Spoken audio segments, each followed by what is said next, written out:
In the fall of 1983, 4 men set out to hunt deer in Virginia. One of them would never return home. Authorities determined the hunter's death was accidental, but an insurance adjuster believed otherwise. A year later, the FBI had only one option. Agents had to get the suspect's confession on tape before their witness also became the hunter's target.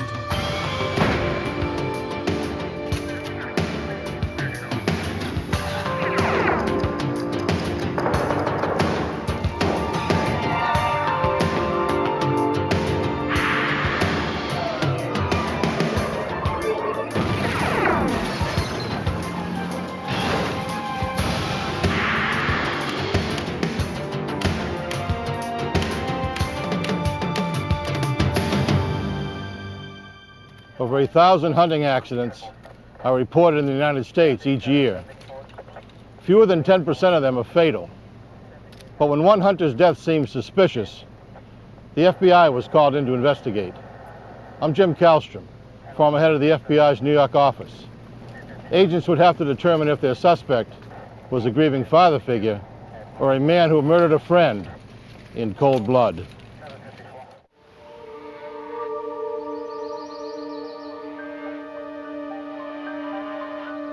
On November 21st, 1983, near Roanoke, Virginia, 41-year-old David Fisher hunted deer with the 3 people who were closest to him. His 16-year-old stepson, his friend 22-year-old Bobby Mulligan, and 18-year-old David Wilkey. Wilkey looked up to Fisher as the father he never had. The group had been hiking since the early morning, but no one had spotted a deer. $50 was wagered on the first to shoot one. Fisher's stepson was bored and asked to go off on his own. He told him not to go far. The teenager had little experience in the woods.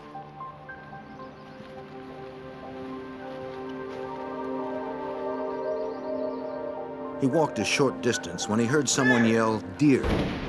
Then he heard a gunshot.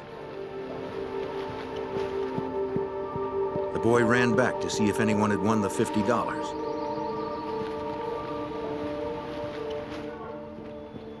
He found the group a few yards from where he left them, sitting on the incline of a small hill.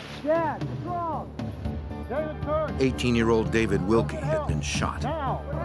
He was still alive, but they were miles from the nearest phone. Fisher told his stepson to run and get help.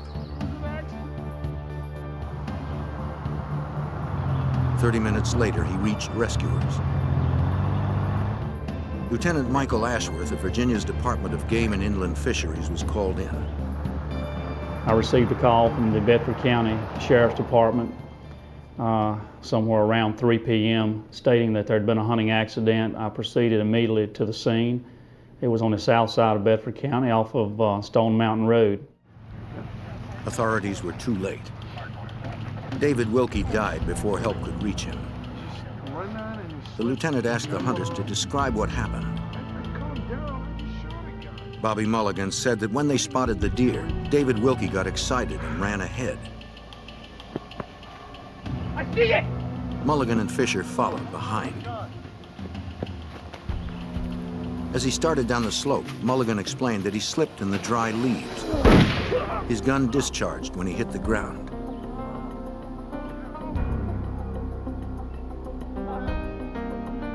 To Lieutenant Ashworth, it was clear that Mulligan was a novice with firearms since he had made such a critical error. I said, you would have had this firearm cocked. And he said, yeah, I did. I was carrying it cocked. When I had heard the deer, then I cocked the gun, which was obvious he was very ignorant of basic safety rules. Back, David Fisher told the lieutenant he saw the whole thing happen from the top of the slope. He was behind the 2 younger men when the shot went off. He saw Wilkey go down and rush to the side of the fallen teenager.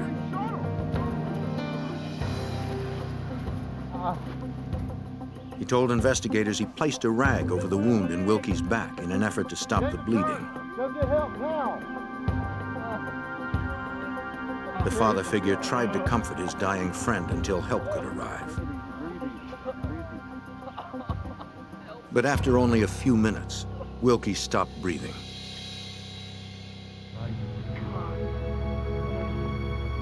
Investigators examined the surrounding area to determine if there was any physical evidence to corroborate their story.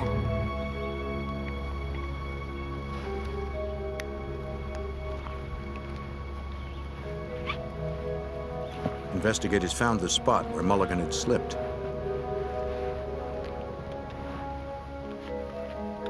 Hey guys.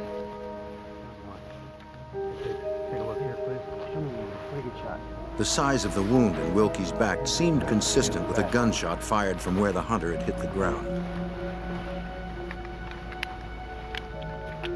Nothing they could find contradicted Mulligan and Fisher's story.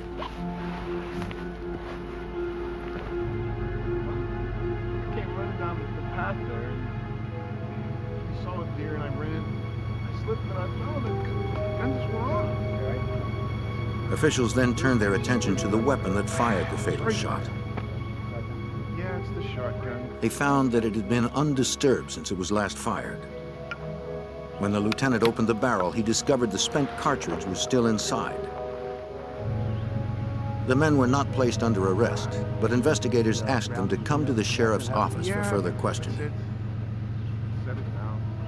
Authorities were still uncertain if they were going to press charges against the hunters. You come with me. Bobby Mulligan seemed to be very sincerely remorseful. He was crying at times and talking about the fact that he had hunted very little. But it looked like that it was exactly as what it appeared to be, a simple hunting accident. And we do have accidents that occur that way. At the station, the two men were interviewed once more in separate rooms. Their stories never changed. Unlike Bobby Mulligan, David Lee Fisher remained composed and assured his stepson that everything would be okay. Don't be so. It's not the same. Since the hunters had inadvertently wandered onto private land, they were charged with hunting on posted property. The man who fired the fatal shot, Bobby Mulligan, was charged additionally with reckless use of a firearm and hunting without a big game license. Sir, being charged. Hunting without a permit. The charges were misdemeanors. You'll have a court date. Trespass? Fisher and Mulligan would need to answer them in court. Until then, they were allowed to return home to Charlotte, North You're being Carolina. charged. As standard procedure, David Wilkey's body was autopsied. The cause of death was determined to be a transection of the aorta and lacerations of the lungs due to a single projectile.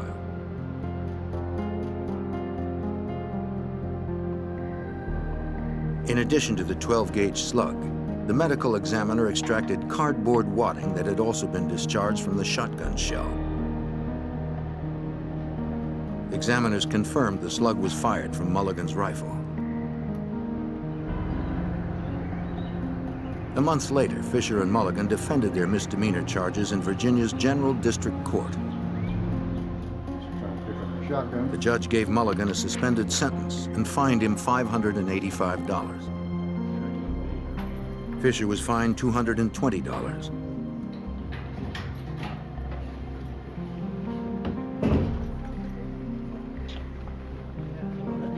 The property officer returned the shotgun to the men, and the case was closed.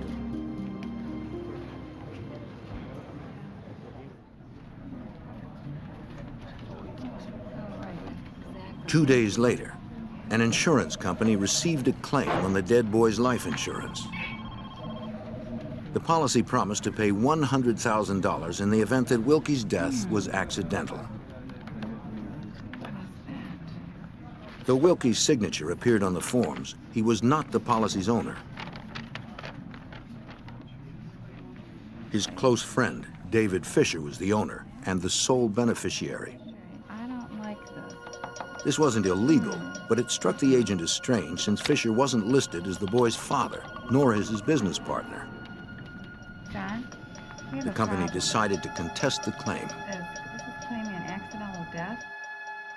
On January 6, 1984, they hired independent claims director Harlan Davis to determine if David Wilkey's death was in fact accidental.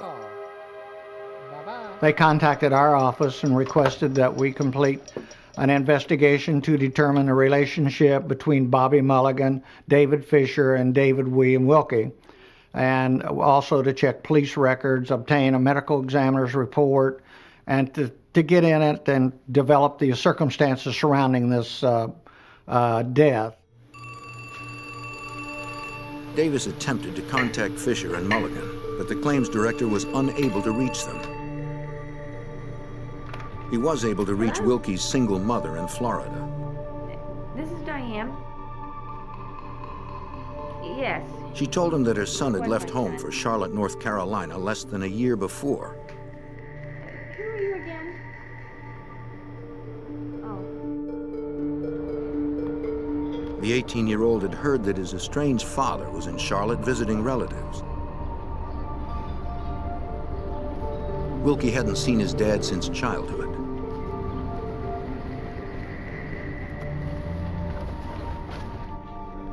His mother said that he caught up with his father briefly, but his dad left Charlotte before they could become reacquainted. The father wanted nothing to do with him. That's when Wilkey met Fisher. David Wilkey was looking for a father, which he didn't have. His father and mother were separated. They were distant from him. He felt like he wanted to get to know his father, and this is the reason he really fell into a relationship with David Fisher was because he was looking for this father figure, and it became a friendship. Shortly after her son died, Fisher called to tell her that the teenager wished to be cremated, but had no life insurance. The mother believed Fisher and ordered the cremation, since Fisher seemed to have been close with her son.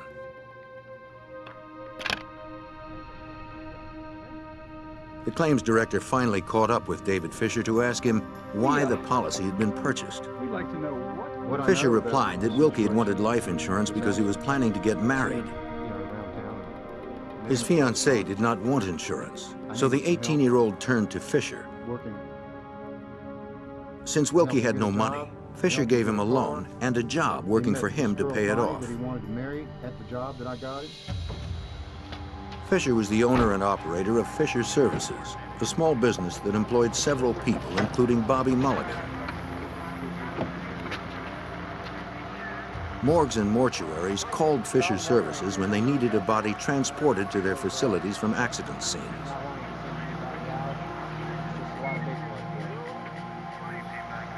Fisher and his men worked mostly after 11 p.m. He didn't get paid unless people died. On a good week, the work was lucrative, but when there were no bodies to transport, he needed other ways to get paid.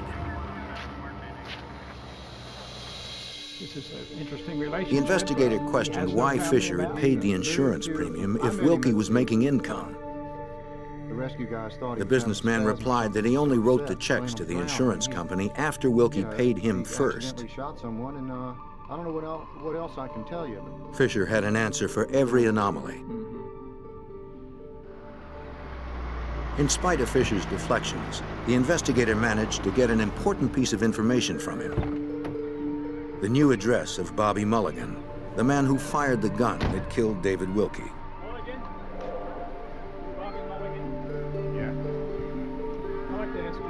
The claims director found Mulligan at a pizza parlor in Myrtle Beach, South Carolina. I'd like to talk to you. First of all, would you give me your name, your address? Mulligan didn't have much to add to what Davis had already heard. 100 Main Street. The claims investigator concluded his inquiry in the spring of 1984. His firm gave their assessment to the insurance company. We recommended strongly to them that they not pay the policy and that further investigation be followed up to determine any other information that might shed some light onto this shooting, that it was not exactly as it looked on the surface. Well, would you sign The an insurance affidavit company to that sent the effect? case to an attorney in Greensboro, North Carolina. Fisher signed an affidavit vouching that he had seen the deceased sign the policy. The lawyer asked Fisher to describe the shooting one more time. Once again, Fisher indicated that Mulligan was 15 feet behind Wilkey when the gun discharged.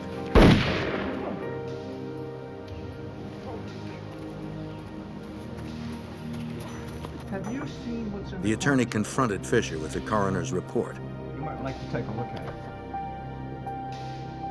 2 pieces of cardboard wadding from the shotgun shell had been found inside Wilkey's chest. For the wadding to have lodged there, it was likely the shot had been fired from much closer than 15 feet. The evidence was not strong enough to prove murder, but it was strong enough to win a civil suit. We are prepared to make you an offer. He offered Fisher $25,000 to settle out of court, the amount the lawyer figured it would cost to defend the case. Fisher accepted. Now, if you will sign here, please. They were afraid that if they did not settle the claim for some amount, that David Fisher would possibly sue them for not following the law and paying a claim when he had a legitimate claim.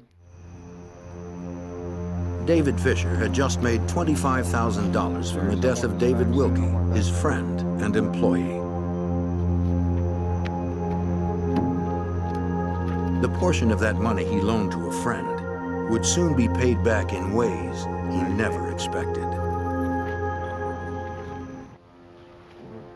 On a hunting trip to Virginia, 18-year-old David Wilkey's shooting death had been ruled accidental.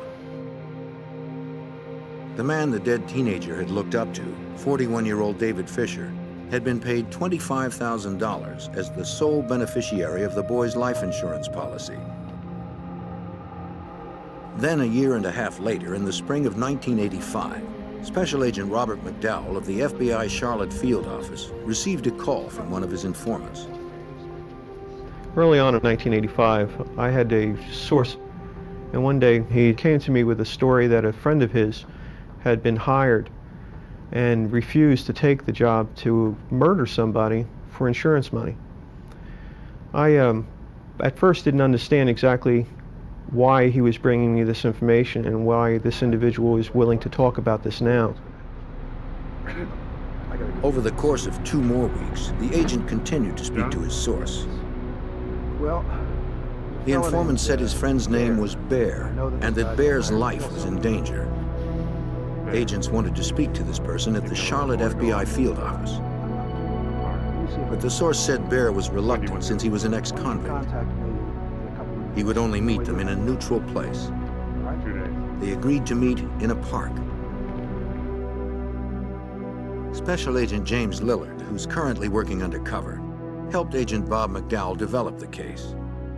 Working right beside Bob, we asked me if I wanted to go out with him to interview his source and find out a little bit more about this information. Lillard would keep watch from a distance in case his partner was being set up. Bear arrived on schedule. His real name was Gerald Stedham. Stedham said that a man named David Fisher was threatening his life because Stedham owed him several $1,000s from a personal loan. He also accused Fisher of murdering 18-year-old David Wilkey more than a year earlier. Agents were skeptical. When you hear something like that, it initially sounds pretty fantastic, and you kind of scratch your head. You're thinking, is this for real or not? Stedham may have been exaggerating a little bit, and maybe he exaggerated about the story in itself. look, I'm not wearing He hoped the FBI would protect him in exchange for information about his old friend David Fisher. When the agent asked if Stedham was willing to wear a wire to prove the story, the ex-convict refused. He had his run-ins with law enforcement officers before, And he pretty much said right from the very beginning that he didn't trust police, FBI, or anybody else. So at that point, it was a matter of trying to gain Stedham's trust to the point that he would actually work with us and not back out of the situation once he started getting into it. Agent McDowell needed to find out more about Fisher.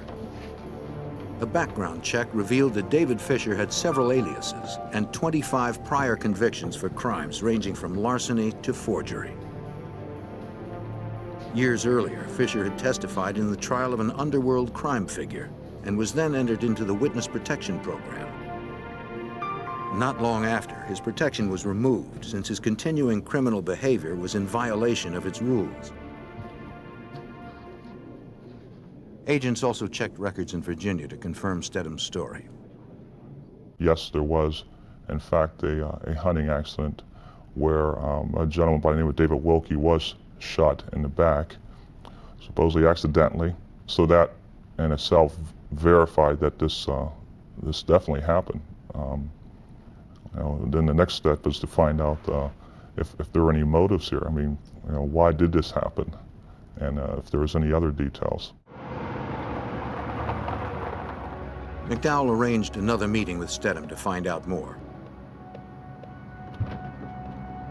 Stedham refused to come to the FBI office. Instead, he agreed to meet in the parking lot of a local restaurant. Once again, Stedham promised to tell the FBI anything they wanted to know about Fisher, but refused to wear a wire to secure evidence.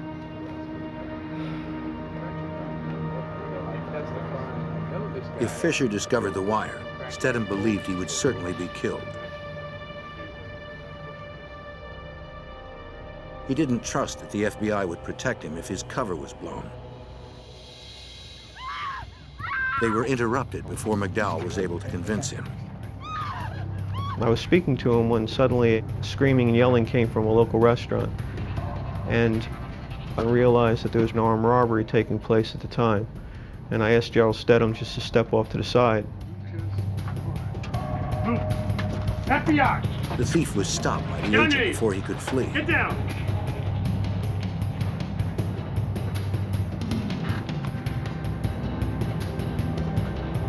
Stedham was speechless. At first, he wondered if the agents had staged the robbery to convince him to cooperate. When he was sure the arrest was real, his attitude towards the FBI changed. And at that point, I realized that I had gained his trust as somebody who knew what he was doing. So from that point on, it was pretty easy to be able to get Stedham to believe that we were going to protect them and be able to get the information that we needed. How can I help you? Well, I really think it's me to help you out. At last, Stedham agreed to meet with agents in the FBI What I offices. can do for you, it's this fellow I'm working for. For the first time, agents learned the plan Fisher made to kill his young friend David Wilkey. Too much to heart. In the summer of 1983, Fisher suggested that he and Stedham, his old prison buddy, could make $100,000 from a life insurance scam. The ex-convict would take out a policy on their young friend David Wilkey if Stedham would do the killing. Despite working several odd jobs, Wilkey was poor and estranged from his family. Fisher believed no one would miss him. His proposal was to, let's take him out into Virginia, let's take him out to an overlook, and we'll get him near the overlook, and I want you to push him off. And that way, he would die, it would look like an accident, and Fisher could collect the insurance money, and which, of course, he would share with him if he did it. Well, I'm worried about... Stedham told agents that he didn't take Fisher seriously until he learned Fisher had obtained the life insurance policy on Wilkey. Willing to pay you to kill him? Yeah, I almost... And at that point, Stedham said he didn't want anything to do with it. He backed out, which again made Fisher absolutely furious, to the point of almost a hatred developing between his old friend Gerald Stedham and David Fisher. Me, one day, I remember seeing this. A few months later, when Stedham heard that Wilkey had been killed hunting in Virginia, he knew the death was probably not accidental. Stedham told agents that Fisher later offered him $50,000 to kill the hitman, Bobby Mulligan. The informant believed that Fisher would likely come after him next. But the unfortunate situation is that Fisher hated Stedham at this point. I mean, actually would probably kill him. So we realized that the only way we were going to be able to get at Fisher through Stedham was to have Stedham tell him that he was sorry that he hadn't paid him back and that he wanted to pay him back even if it's only $100 a week. $100 a week would give the FBI several opportunities to get Fisher friendly again. Fisher didn't hate Stedham enough to turn down the money. Eventually, agents hoped Stedham could then start reminiscing about what happened in the past. Since the FBI gave Fisher a reason to see their informant, the next step was to get Fisher confessing on tape. A few days later, Fisher asked Stedham to meet him at a coffee shop. Pick it up. Mr. Stedham, here's what I want you to do. Stedham was nervous about the wire, but finally agreed to wear it. Let's do it. Okay, here we go. He was terrified, and he was worried that Fisher would frisk him. He was worried that Fisher might get suspicious. So basically, what we advised him to do was to just say, look, tell him that the insurance company is calling him and asking him about this. That way, it'll keep him off the trail of thinking that any law enforcement is involved. Under the watchful eye of agents, Stedham met with Fisher briefly. The murder suspect said little and avoided the incident in Virginia altogether. Fisher had been an informant himself at one time and suspected Stedham was wired. Outside the restaurant, the mood turned ugly. If agents moved in now, Stedham's cover would be blown. But if they didn't, they feared the suspected murderer would kill again if he found the wire. Agents surveilled murder suspect David Fisher, hoping that their wired informant Gerald Stedham would be able to solicit a confession from his old friend. Fisher arranged the meeting to receive money that Stedham owed him. But Fisher was suspicious of Stedham. To the relief of Stedham and agent James Lillard, Fisher never found the wire. The first time that we had wired Stedham up and sent him in to talk to Fisher, he was a little too zealous, and he was asking too many poignant questions. So Fisher kind of got a little suspicious and actually frisked him. Fortunately, we had the recording device in a place where he wasn't going to find it. Unless Fisher called to meet Stedham again, Special Agent Robert McDowell and his team had no other means to get the evidence they needed to arrest Fisher for his 2-year-old crime. 5 days later, Fisher called Stedham to arrange another meeting. Agents were hopeful. The cooperating witness tried to steer the conversation towards Fisher's past crimes, but Fisher once again avoided the topic. It was one of these situations where Fisher constantly would talk about the fact that he didn't trust anybody, didn't want to talk about anything. Every time Stedham would try to bring up the conversation about what happened back in those days, he would be tight-lipped. He wouldn't do it. Since Fisher said nothing to corroborate Stedham's version of events, it occurred to agents that perhaps Stedham may be lying, since the ex-convict was reluctant to come forward in the first place. Yes. The FBI conducted a polygraph examination to evaluate Stedham's credibility. Yeah. Stedham admitted he lied about Fisher, offering him $50,000 to kill Mulligan. Were you hired to kill Bobby Mulligan? Yes. He insisted that Fisher had asked him to do it, but he could not remember the exact amount he'd been offered. But I can't really remember. Just answer yes or no. One of the things we did in order to try to make sure we weren't just chasing our tails was to get Stedham a polygraph exam. And the fact that it was non-conclusive could be that there may be some things that he's saying that he's maybe holding back, but in general, what he's stating is pretty much going to be correct.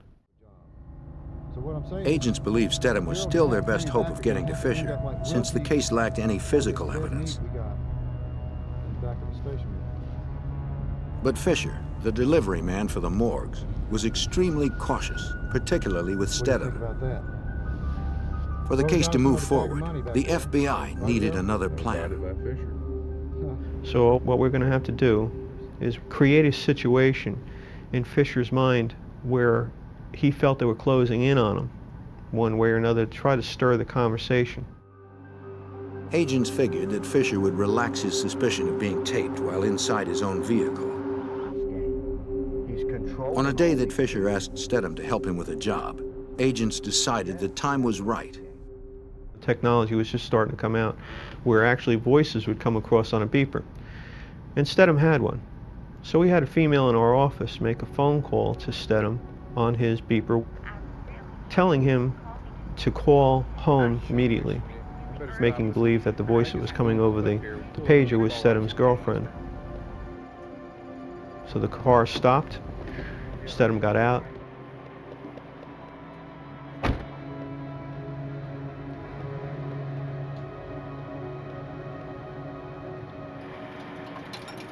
For appearances, Stedham briefly spoke to the agent back in the office to let her know the message was received.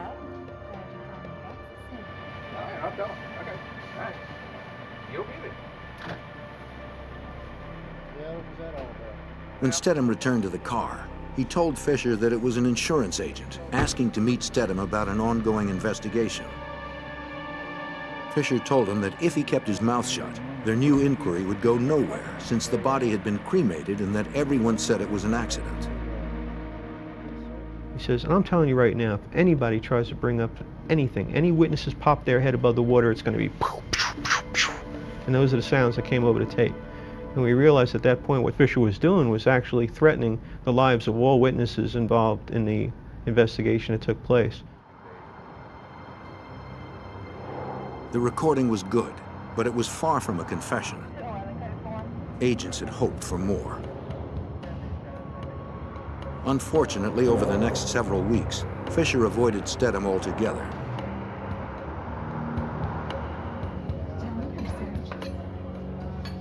Agents pursued Mulligan instead. On tape, the shooter described a meeting he had with Fisher after the shooting. Mulligan told him that he had written out the details of what happened and gave it to someone for safekeeping.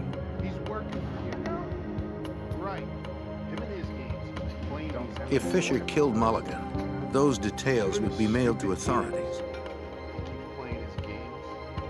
Mulligan refused to tell Stedham what he had written or who held the letter. Then, just after midnight on June 16, 1986, an anonymous woman called the FBI to report that a hitman would be coming after Stedham. Agents scrambled to hide their informant at a remote location. They suspected that Fisher had made the threat. Investigators hoped they could secure an arrest warrant before the suspected killer got to Stedham. Fisher had arranged a killing before. Agents feared he would kill again. While agents began to close in on murder suspect David Fisher, the FBI received a death threat against their informant, Gerald Stedham. To protect their key witness, Stedham was held in a remote location until agents could decipher the identity of the caller.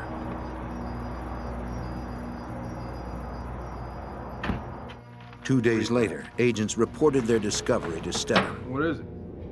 The death threat had been traced to the residence of one of Stedham's friends. Stedham admitted that he had a female friend place the call, but he emphasized that the threat was real. He explained that his longtime friend David Fisher was suddenly acting like a stranger. To Stedham, this could only mean one thing. Fisher, the man who transported bodies for the morgues, was planning to kill him. Agents weren't happy with Stedham's deception, but Agent McDowell knew that the danger to Stedham was genuine.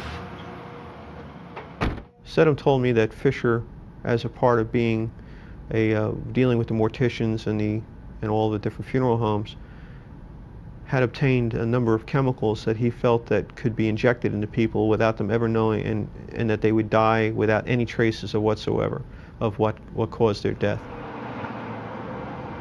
The only way to assure Stedham's safety was to get Fisher into custody. Before they could do that, they needed more evidence. Yeah, In the fall of 1986, a year and a half after the FBI began their investigation, agents finally tracked down David Wilkey's former fiancée. They found her in Florida with a new married name. What we'd like to do is just begin. Just tell me. She told agents that she and Wilkey were engaged 6 weeks after they met and planned to move to Florida. To save money, the couple moved in with Fisher for a short time. But after her fiancé was killed, she moved out immediately. She told agents that she felt intimidated by Fisher. Just before Wilkey's death, Fisher had come to her with a proposition to kill the boy for insurance money. Like Stedham, she didn't believe Fisher was serious until Wilkey turned up dead. What we want to do is, he said, it was get him a few drinks and then give him a good time. I want you to lure him into the pool, get him into the deep end, and then I want you to drown him. And because he can't swim. Then, again, they'll call the hotel security, and it'll look like an accident. There was something strange about him. She believed Fisher was responsible for the killing, but she had no way to prove it and feared she could be next. Well, thank you very much. You've been very helpful, and We were very surprised. So many people were aware that Fisher was looking for somebody to kill Wilkey. That was incredible.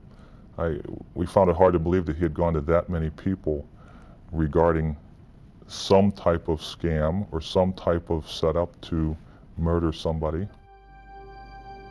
Wilkey's former fiancée had provided a few more pieces of corroborating evidence.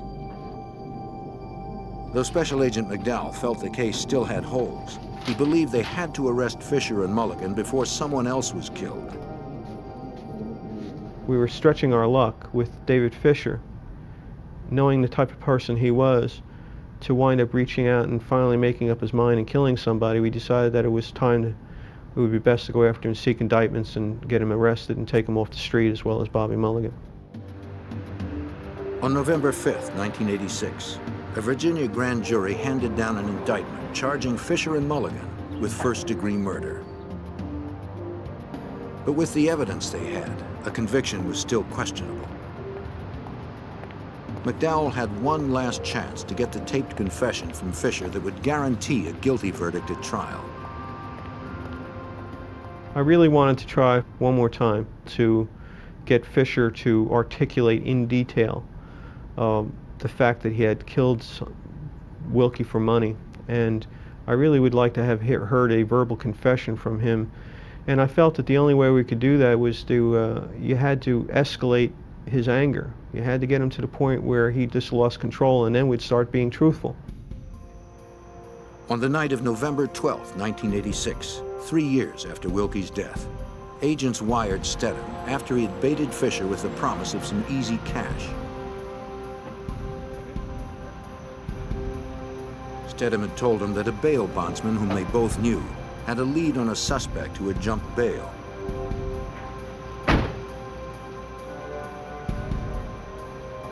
The bondsman, covertly working for the FBI, would ride along. There were several locations in which the trio would go. And the plan was that the third individual in the car would be able to get out of the car, and leaving Fisher and Stedham alone. And that in between each stop, Stedham would escalate the situation by confronting Fisher straight up. Everybody who will listen, you sitting there. Stedham needed to push Fisher to the brink in the hopes that he'd reveal his crime.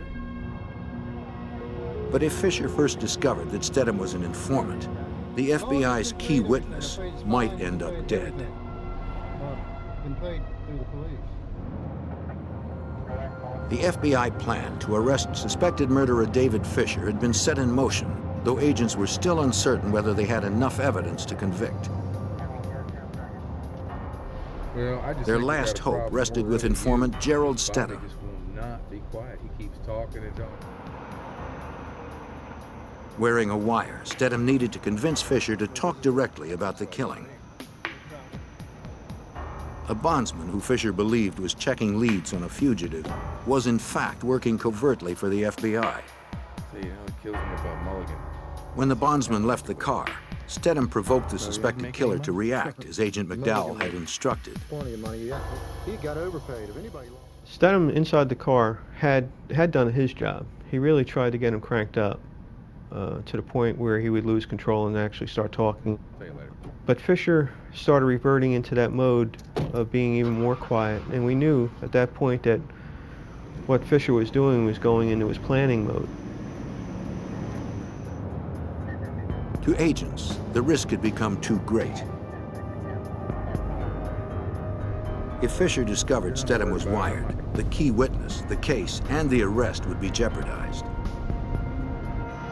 As planned, at around 11 p.m., Stedham suggested that they report back to the bond office that had supposedly hired them. When they arrived, FBI agents and Charlotte police would be waiting. Once he got out of the car, he pretty much said to Stedham, in no uncertain terms, I'll see you later.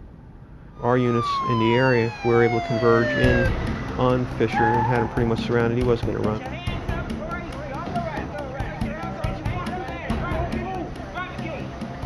Members of the Charlotte Police Department's fugitive unit arrested Fisher, Stedham, and the other bondsmen. They wanted to remove any suspicion that Stedham and the bondsmen had set Fisher up. The other part of the plan that night was that we had surveillance teams out following Bobby Mulligan, and we knew where he was going to be located. So after the arrest of Fisher took place, we immediately restaged and set up our arrest phase for Bobby Mulligan.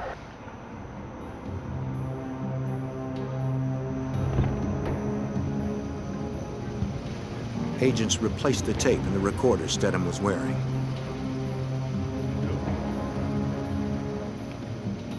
As instructed, Stedham had made arrangements earlier that evening to pick up Mulligan from a club where he worked part-time. It was after midnight when the two of them arrived at a tavern. Get a drink first. I'll buy. He persuaded Mulligan to sit at the bar, where they'd be visible to the agents outside in case anything went wrong.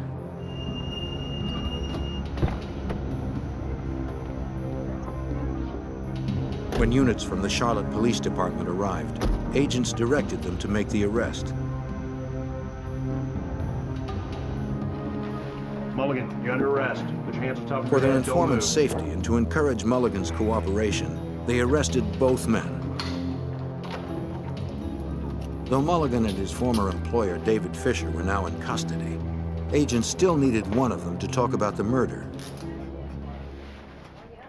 We wanted to set it up to the point where David Fisher would be within view of the fact that Bobby Bryce Mulligan was being brought in. And we wanted him to know in no uncertain terms that we had him and we had the shooter, and hopefully to make him realize that he was had. It didn't work. Fisher declined to be interviewed without an attorney being present. Agents secured a warrant to search the room that Fisher had been renting.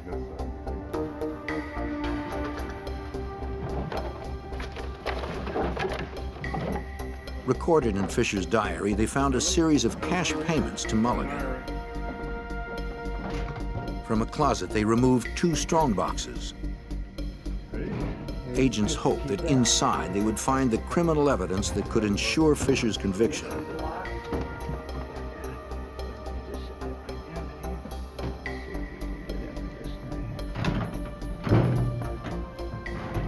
Agents obtained a search warrant and cut the locks.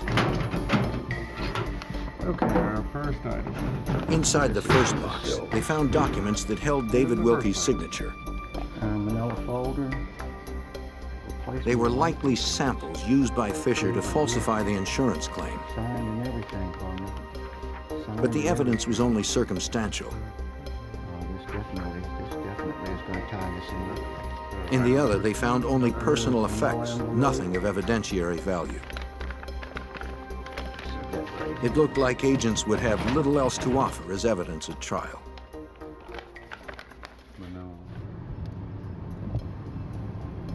A few days later, Agent McDowell got a message that 22-year-old Bobby Mulligan wanted to meet. So far, both Mulligan and Fisher had remained quiet. But after a couple days of thinking about it and in consultation with his parents, it was apparently Mr. Mulligan's decision that he wanted to come clean about his participation in this murder and felt that it was to his best benefit to be the first to come forward with a confession. Start with, Agents interviewed Mulligan at an office in the jail. He confirmed that David Wilkey's death was no accident. When did you first get contacted by Fisher for this contract? Mulligan said it all began with Fisher's plan to kill Wilkey's fiancée. Fisher had fronted Wilkey money to romance a young woman, kill her, then collect on her insurance. Hey, David, I just want to say something. But Wilkey fell in love and backed out. Try to stay out of the way, okay? Thanks. It won't be that long. Fisher was furious. To get the money back that he had invested in the teenager, Fisher recruited Mulligan to kill Wilkey for his insurance. Mulligan's story supported Stedham's. Agents finally had the corroborating evidence they'd been pursuing for over a year. Mulligan added that he had tried to call the whole thing off, but Fisher kept pressuring him to shoot Wilkey and get it over with.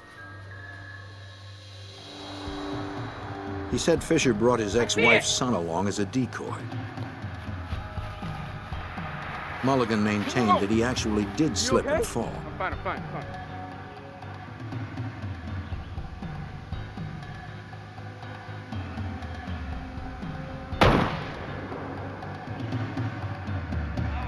Mulligan claimed that he hadn't intended to kill Wilkey, only injure him.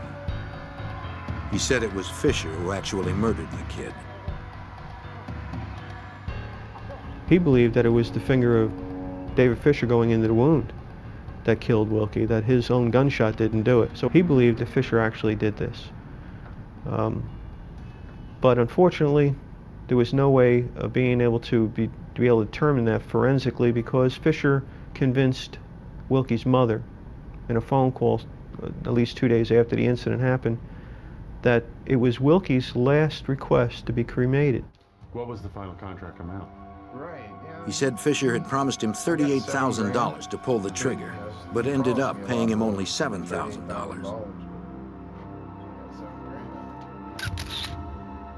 David Fisher was tried for first-degree murder, conspiracy to commit murder, and murder for hire.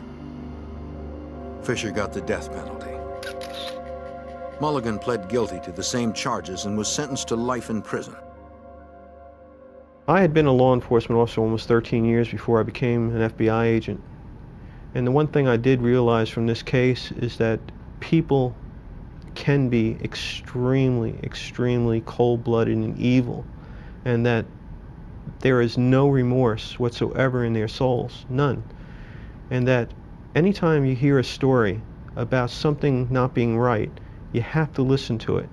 You have to listen to them and hear what they have to say, because you never know when something like that could be true. 11 years later, on March 25, 1999, David Lee Fisher was executed by lethal injection. Fisher? David Wilkey had considered Fisher his closest friend. But to David Lee Fisher, money was more important than friendship, or even life itself. On this day, a corpse would need to be transported, but this time, it would be Fisher's. In California, detectives investigated a gruesome murder. The suspect fled and was eventually caught in Arizona.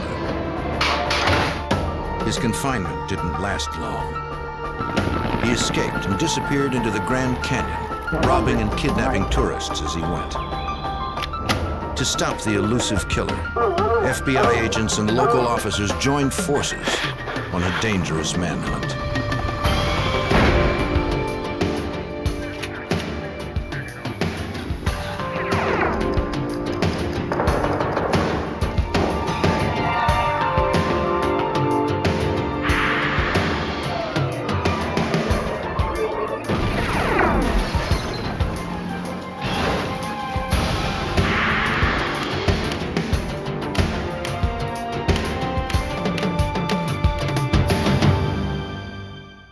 A killer was on the loose in one of America's most popular tourist destinations. Armed and desperate, he evaded law enforcement at every turn. As the 4th of July weekend quickly approached, thousands of people became potential targets. I'm Jim Kallstrom, former head of the FBI's New York office. Agents would use any means necessary to track a killer before he could strike again.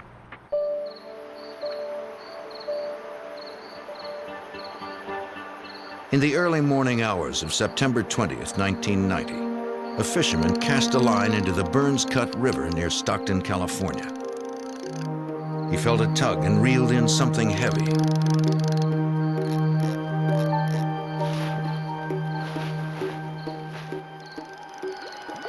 It was a large plastic bag.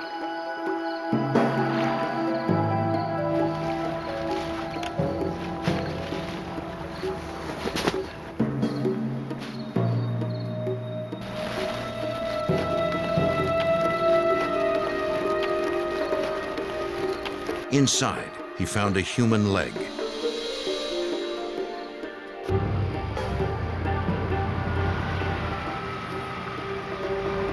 The fisherman called the San Joaquin County Sheriff's Office.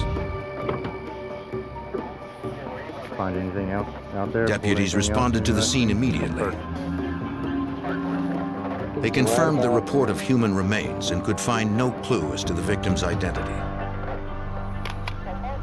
The deputies called in Homicide Detective Sergeant Armando Mayoya, who would run the investigation. The search of the river for any other items of evidence and body parts continued through the night and then into the next morning. We were able to get a boat unit out to the river along with a search of the banks by detectives. By first light, the deputies were dragging the river.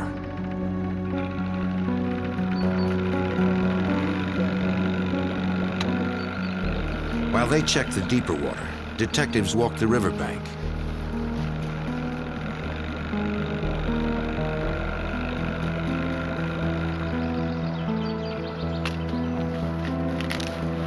It wasn't long before they discovered another plastic bag.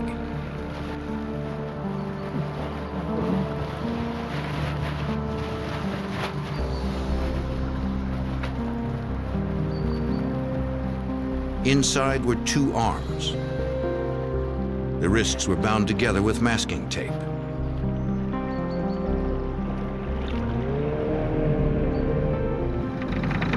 Hold it, hold it. Nearby, the boat unit deputies soon pulled up another object.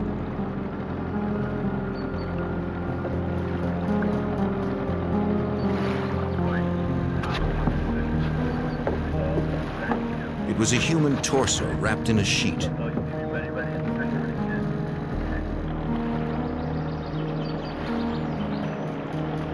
Later, they would find a right leg, the victim's head, and some clothing, all in separate plastic bags. 74.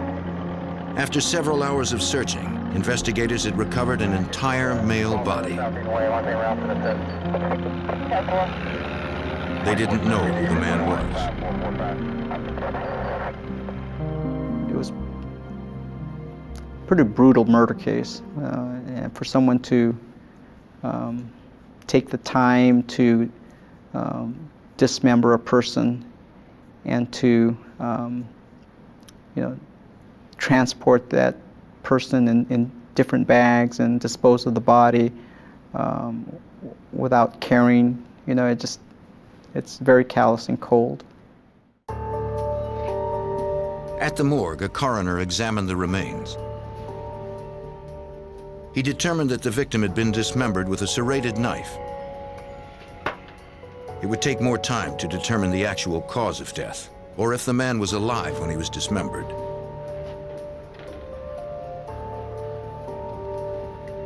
Detectives searched the clothing and found a wallet containing a California driver's license. It belonged to 40-year-old Sam Lee McCullough of Stockton. Police records showed McCullough had a minor arrest record.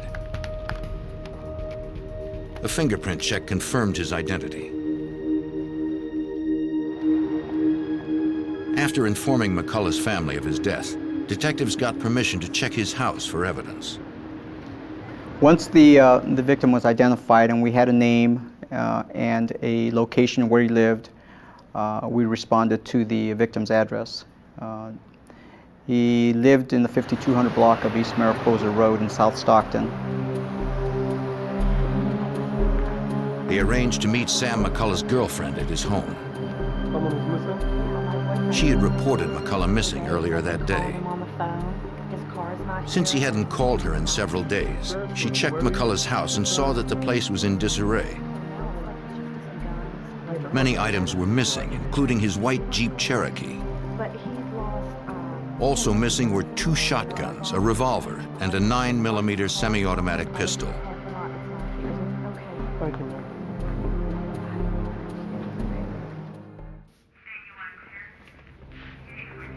Detectives and deputies examined McCullough's house. Noting footprints on the floor, they conducted an electrostatic search to reveal details of the prints, which appeared to be made by boots. Investigators also recovered latent fingerprints, but none were foreign to the house.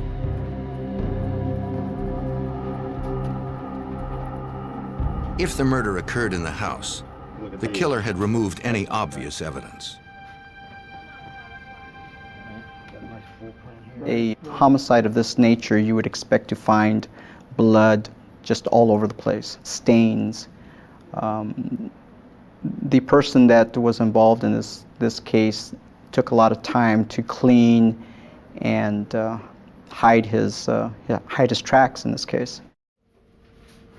In the bathroom, a deputy made an important discovery.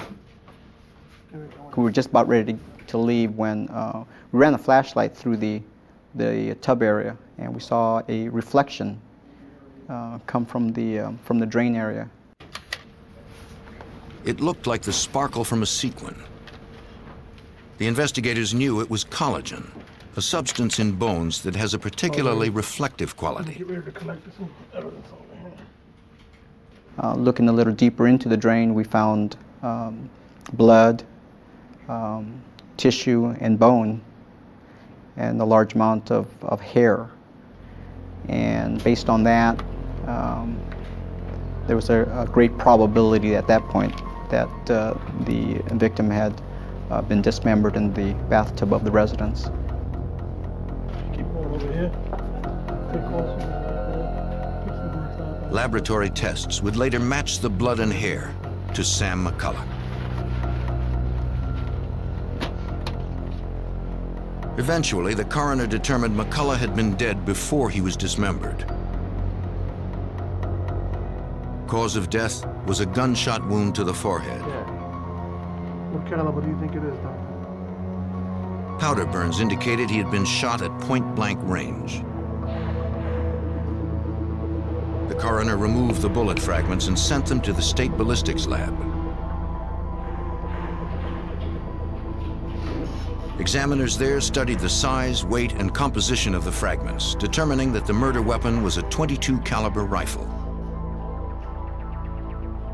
Comparing the fragments to slugs test-fired from sample weapons can identify specific models. California Department of Justice examiners believed the weapon used was probably a Western Field brand rifle.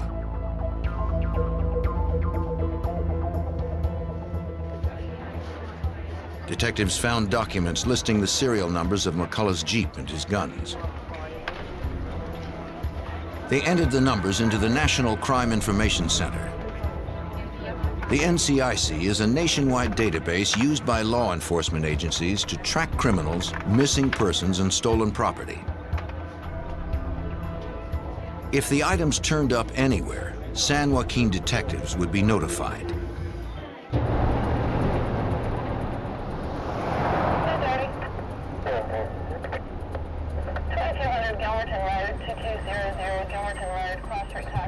Within days, a Stockton police officer discovered the victim's Jeep abandoned several miles from McCullough's house. Yet an examination yielded no additional clues.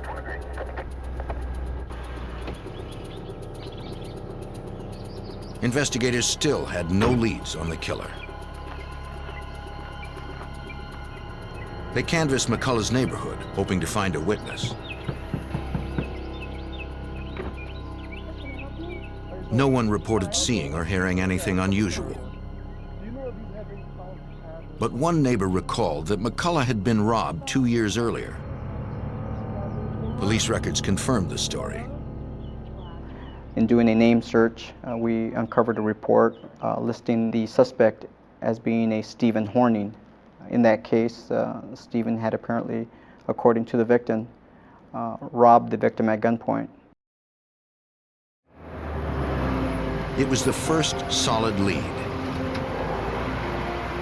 Stephen Horning wasn't at his last known address, so detectives tracked down his older brother, who was a campus police officer at a nearby college.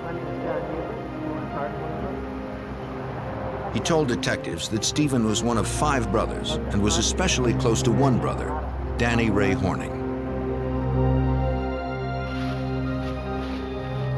Stephen and Danny spent a lot of time together.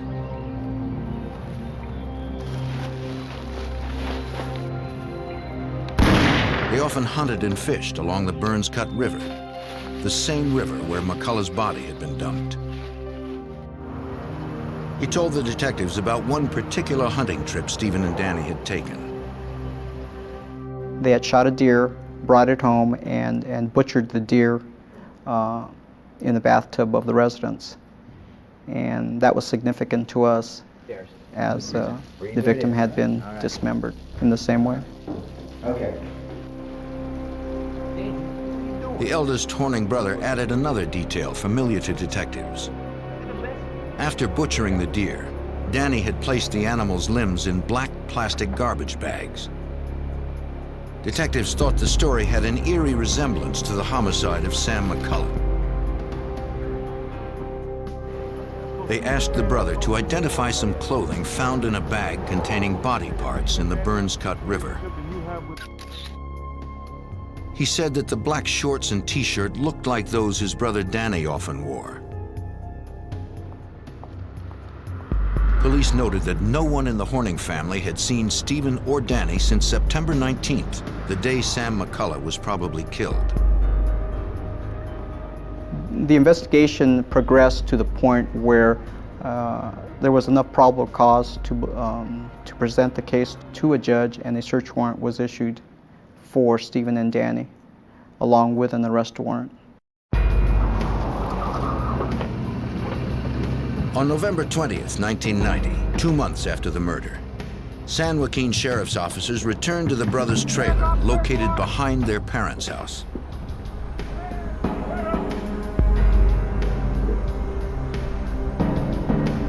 No one was inside, so detectives searched the surrounding area.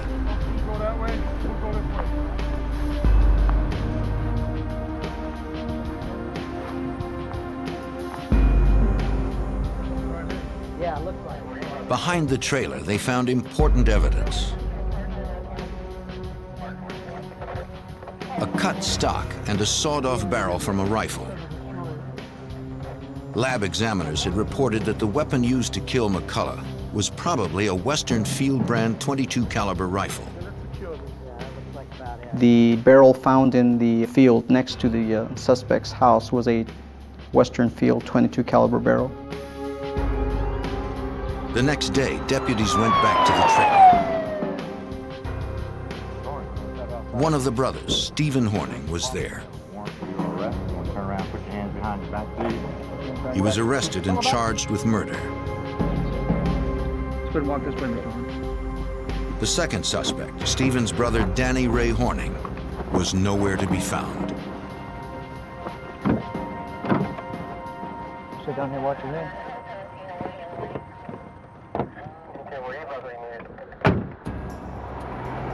At the San Joaquin, California County Jail in December of 1990, detectives held one suspect in the murder and dismemberment of Sam McCullough. Stephen Horning had been arrested after a month-long investigation, but detectives needed more evidence to hold him. His brother, Danny Ray Horning, was also wanted but had fled the area. Stephen swore he had nothing to do with the murder and said he didn't know where Danny was. Since Stephen wouldn't help them locate Danny, the investigators turned to the Horning's father for answers. Mr. Horning offered valuable information regarding the possible murder weapon to Detective Sergeant Armando Mayoya. After speaking with the suspect Danny's father, I learned that that Danny had been seen with a sawed-off .22 rifle. Their father said Danny and Stephen had been behind the trailer when Danny shot a dog with the .22. Then Stephen fired at it with a crossbow. Mr. Horning believed his sons had buried the dog in the field behind the trailer. Investigators searched the Horning's yard. They noticed one area seemed to be covered with freshly dug earth and began to excavate. The dog was found, and a search of the dog by another detective found a bullet in the brain. The bullet was processed at the state ballistics lab. Examiners determined that the dog was killed with a Western Field .22 caliber rifle. The same model had been used to murder Sam McCullough. The technician compared the bullet from the dog to the one that had killed McCullough. The tests indicated it was likely that both bullets were fired from the same weapon. Detectives returned to the county jail and confronted Stephen Horning.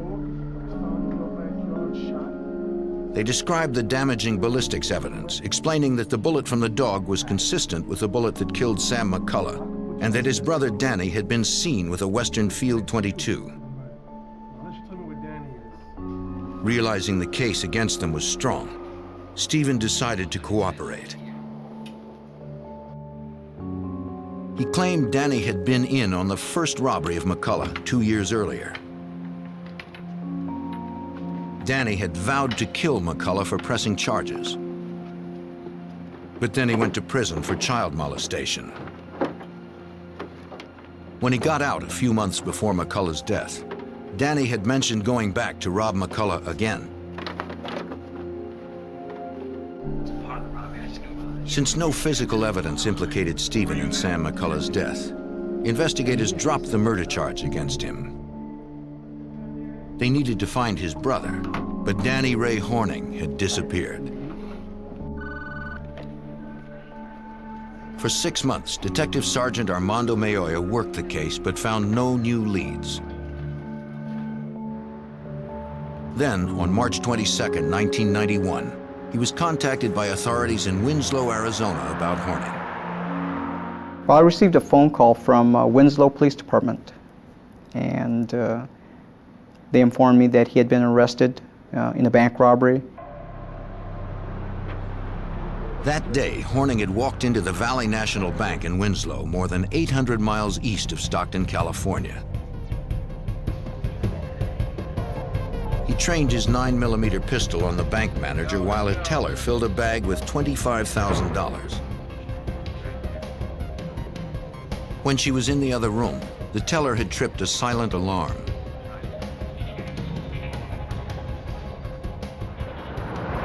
block away at the Winslow Police Department, Detective Elmer Hassey took the call. Under the concealment of the unmarked car, I had plenty of cover. Positioned myself to where I could try to see what was going on in the bank. He couldn't see from the vehicle, so he went for a closer look. When the detective checked through the window, he saw a single gunman backing toward the door with a hostage. It came through the door. I stuck the gun up to his rib cage and pulled him towards the wall and took the bank bag out of his hand. The suspect was carrying a 9mm pistol. Detective Hassey determined the suspect's name was Danny Ray Horning. An NCIC check revealed the murder warrant in California. Hassey described the weapon recovered to Detective Mayoya. They informed me that they had in their possession a 9mm semi-automatic pistol. They gave me the serial number, and I confirmed that number as being the weapon that was taken from the victim, McCullough's residence. In Arizona, Horning was convicted of armed robbery, kidnapping, and assault. At trial, he dared a judge to give him the stiffest sentence possible, vowing to escape within a year. The judge accepted the challenge and gave Horning 4 life sentences. California authorities decided not to extradite Horning, who would serve his time at the Arizona State Prison in Florence.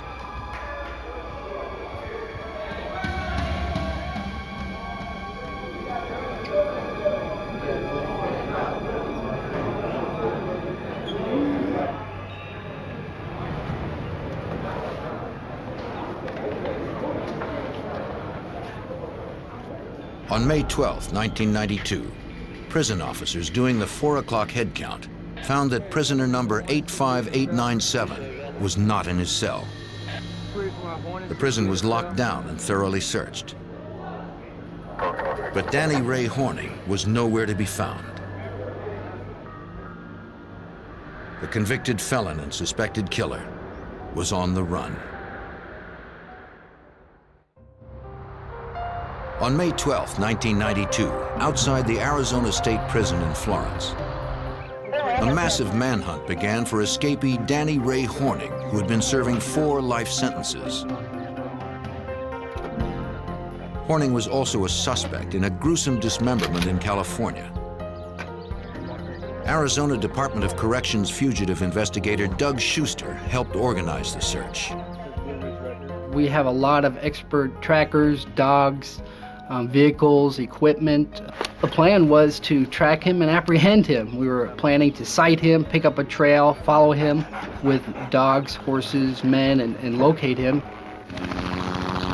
Law enforcement teams from local, state, and federal agencies responded outside the prison. But Horning had disappeared from the immediate area.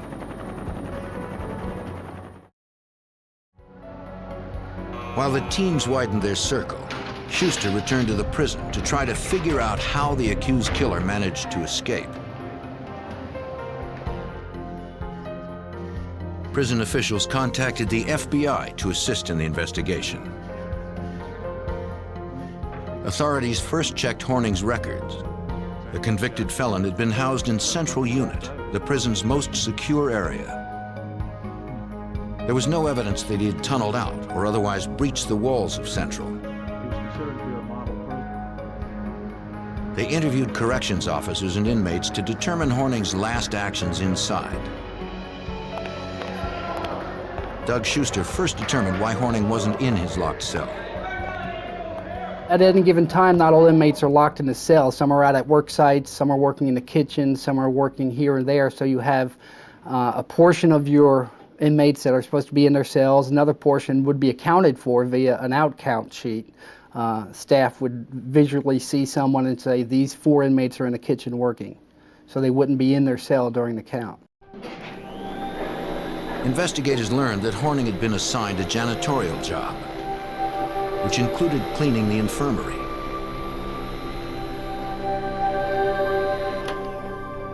This gave him access to medical uniforms.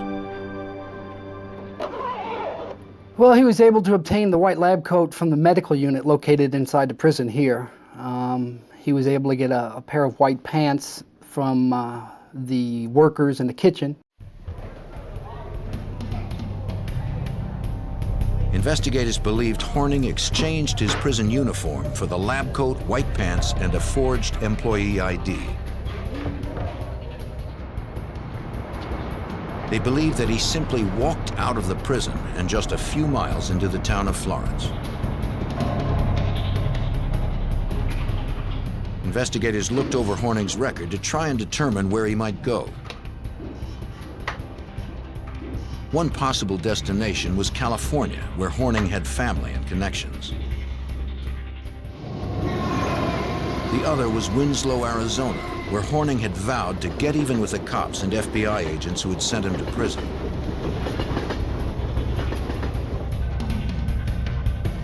Special Agent Keith Tolhurst of the FBI's Phoenix field office joined the investigation. Are you going up there with him? Are you going to take dog teams up there? He would work closely with the Department of Corrections to stop Horning before he struck again. The information from the prison told us that they believed he was going to rob some more banks and then go to Winslow and try to kill either the Valley National Bank people that he robbed the bank from or kill the agents. So we believed he was going to head that direction. The agent examined the items left in Horning's cell. They would be sent to profilers at the FBI Academy in Quantico, Virginia. We started getting involved with our behavioral science unit as well to see if they could profile this guy to find out whether he's the type of individual that would carry out his threats. And basically it came back later that it looked like he would be able, or at least capable, of carrying out those kind of threats. If Horning was willing to kill FBI agents, no one was safe. The first solid lead in the hunt for Horning came 3 days after his escape. On May 15th, Pinal County Sheriff's deputies responded to a ranch house 15 miles west of the prison.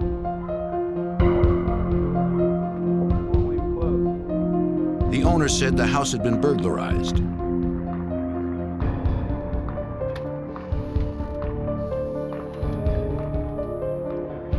He said clothes, a pair of binoculars, and food were taken from his house.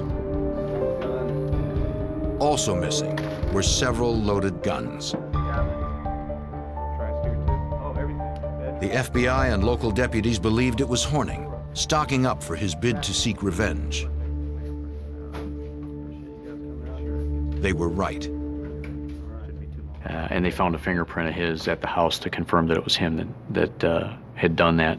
So now we're a little more concerned even that he was headed in the direction that he had said because he was starting to try to carry out his plan. Good afternoon. We're holding this press conference. The fugitive was now armed. The FBI turned to the media to warn the public and to solicit their help. At a news conference, agents released Horning's photo and information about his escape.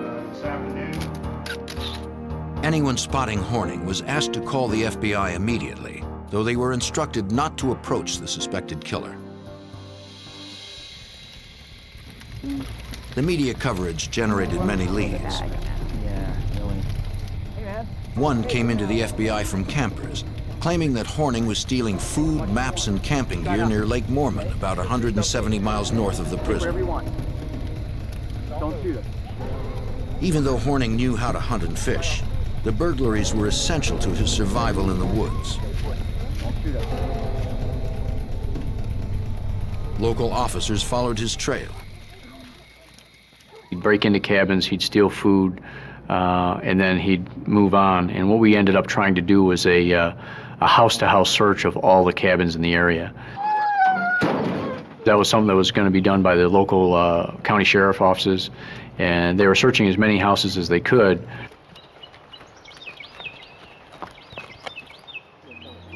Horning was getting closer to the Grand Canyon National Park. The summer tourist season was beginning, which meant thousands of people would be in danger. They had to find him before anyone got hurt. Based on Horning's trail north, fugitive response teams from the Arizona Department of Corrections and Sheriff's Departments focused their search in Coconino County.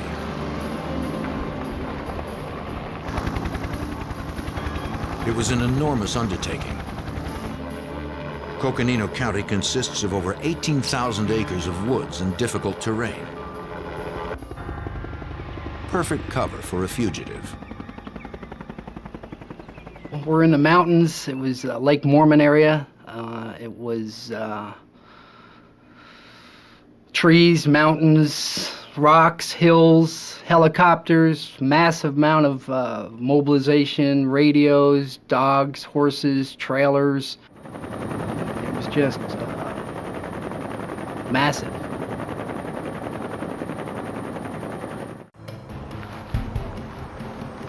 On June 3, 1992, a National Forest Service officer was patrolling a campground in Coconino County. The officer spotted Horning walking out of a wooded area. It was too dangerous for a lone officer to follow the armed killer into the forest.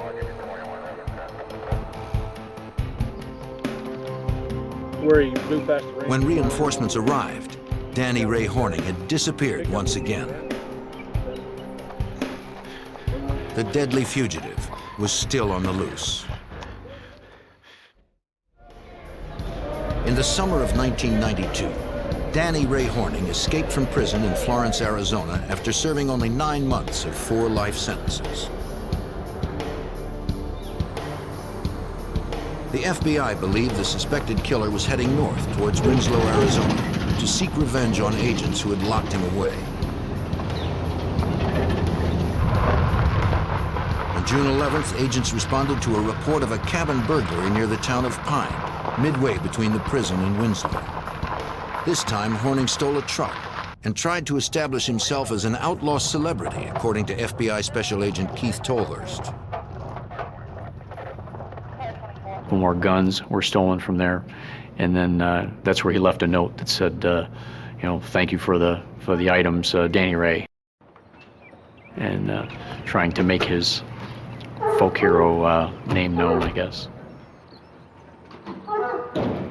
When the story hit the news, investigators worried the public might not realize how deadly Horning was.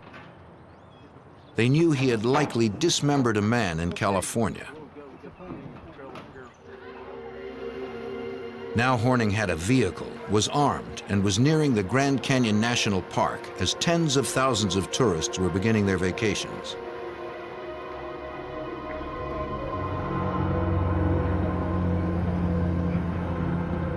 For 10 days, no new sightings came in. With the truck, he might have been hundreds of miles away already.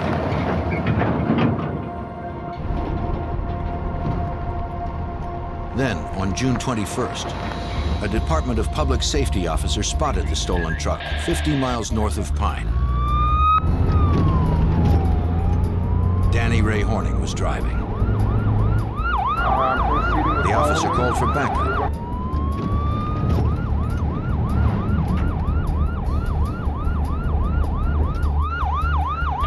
Before other officers could respond, Horning jumped from the truck, then fled on foot into the now familiar cover of the woods. FBI agents responded immediately. In the truck, they found another note signed by Horning. It looks like he left in a hurry and left them. Pine, Arizona is again up in a wooded area in northern Arizona, and it's along the path. If you're going from Florence up to Pine, he's almost to Winslow. So he's getting a lot closer to the area that we were concerned about. And again, we knew he had weapons, we knew he had the vehicle, he got up into that area, and it made us believe even more that he was going to try to carry out his threats. Authorities in Winslow weren't the only ones in danger. The FBI established a field command post inside Grand Canyon National Park, where Horning was a threat to thousands of tourists. They tracked confirmed sightings, plotting out Horning's movements. Agents coordinated the response to each sighting and relayed information between the many law enforcement agencies involved.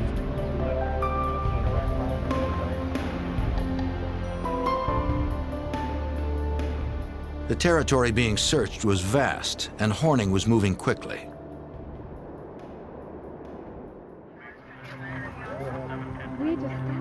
On June 23rd, 2 tourists reported to agents that Horning had carjacked them inside the national park.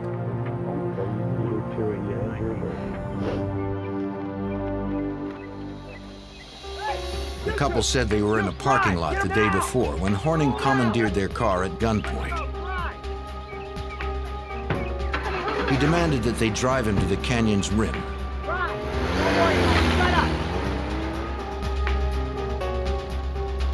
He checked into a hotel room there and forced his captives inside.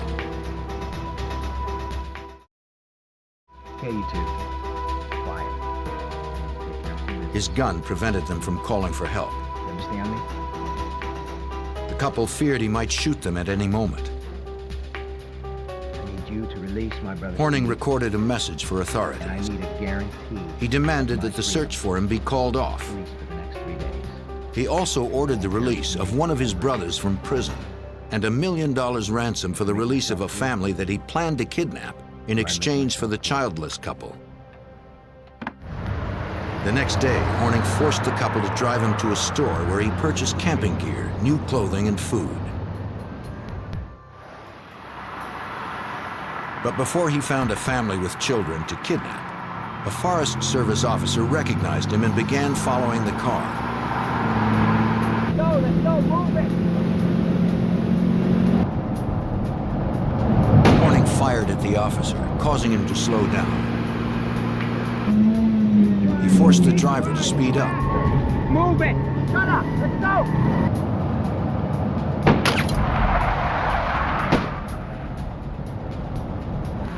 When he had gained some distance, Horning ordered the car stopped. He jumped out and fled on foot. Since he shot at a law officer, it was clear Horning was becoming desperate and more dangerous. We had information that he'd vowed not to be taken alive. He was on this vendetta against the FBI and Valley National Bank, and that he had already been in a shooting with the Forest Service. So we were very cautious as far as going in the woods, which we couldn't just go running after him as fast as he may have been running, which is one of the ways he got some advance time on us. The kidnapped couple provided agents with information about Horning's new clothes and plan.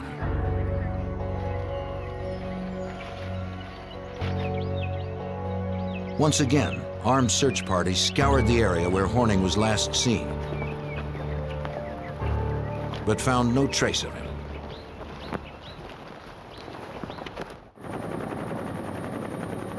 Horning was back on foot and hiding out somewhere in the immense Grand Canyon National Park.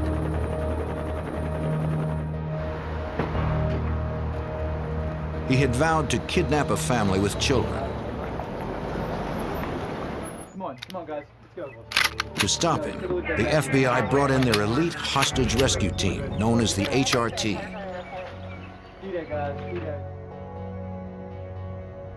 The HRT agents blanketed the area, rappelling into the canyon, checking caves and conducting aerial searches.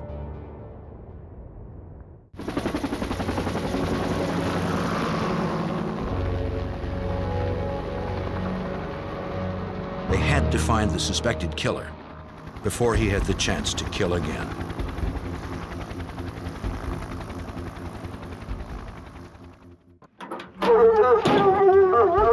Search teams from the FBI, the Arizona Department of Corrections, and local sheriff's departments trailed fugitive Danny Ray Horning through Grand Canyon National Park. They mobilized dozens of officers, tracking dogs, and helicopters in the effort to find Horning before he kidnapped more hostages.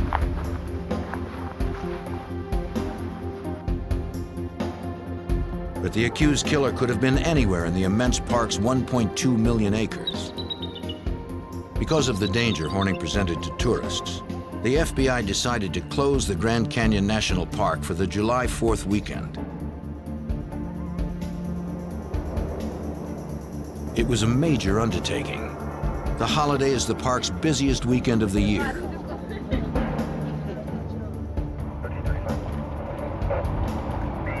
It was also the first time in the park's 73-year history that it had been closed due to a criminal threat.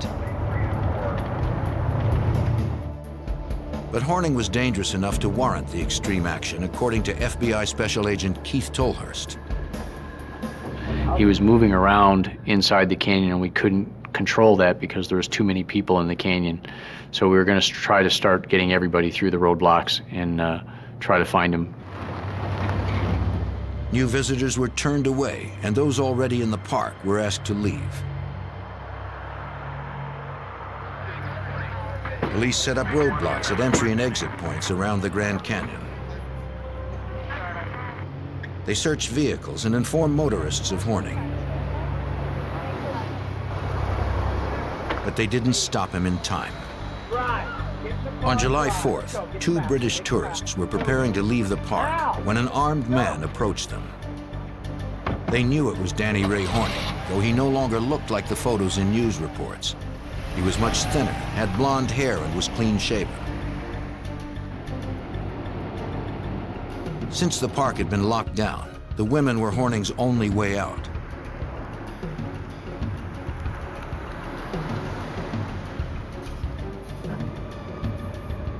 At a roadblock, a ranger stopped the car and spoke to the 3 inside. Horning had threatened to kill the women if they tipped off anyone. I know you guys all know each other. The kidnapped women had to act calm as Horning sat with a gun trained on them.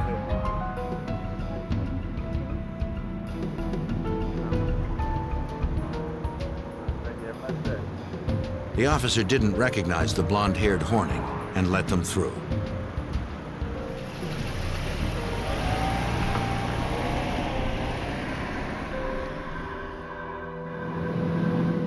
Once they were out of the park, he forced them to drive 60 miles south to Williams, Arizona.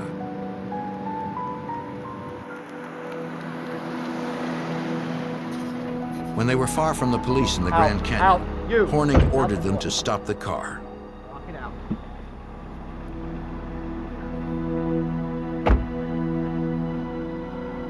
Brandishing his gun, he marched the terrified women into the cover of the woods.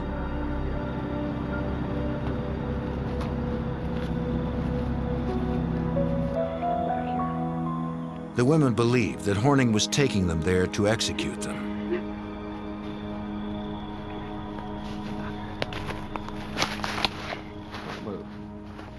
To their relief, he left them there, fleeing in their car.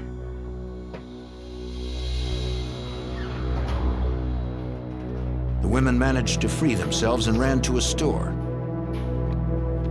A clerk there called authorities and was told an officer was nearby. The women were badly shaken but unharmed.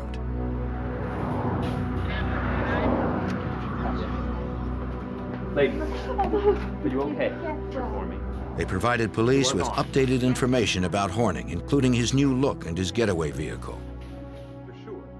We had put a description of the car out that the women had stolen from them, and a DPS officer spotted that car going from the Grand Canyon towards Phoenix.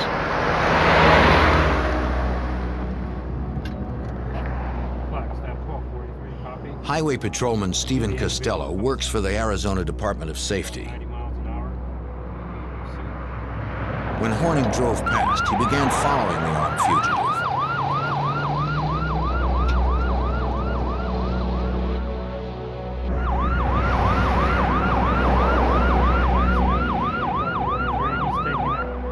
It wasn't long before it became more than a car chase. I hear a great big old bang, and I thought it was something wrong with the car. I looked at the gauges, all as well. At that particular time, I realized I'd been shot at, and I notified my dispatcher at that time that I'd been shot at, that I was all right, and I was going to follow him. The gunfire forced the patrolman to keep his distance, He's going to be taking the ramp at but he knew he couldn't lose Horning. 17. The fugitive tried to make a getaway by turning off near the town of Sedona. He takes the ramp, and I could see that he slammed on the brakes, and he skids in, and he has a slight accident is what he does. He hits a sign. I shouted out, you know, you better stop. The shot missed. The officer had orders not to follow Horning into the woods.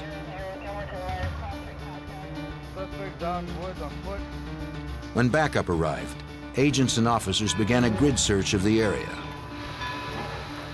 Again, Horning couldn't be found. After nightfall, a lead was called into the command post.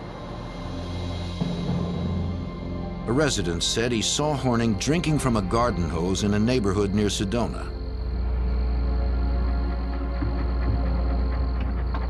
A Border Patrol agent responded to the call. As far as anyone knew, Horning was still armed.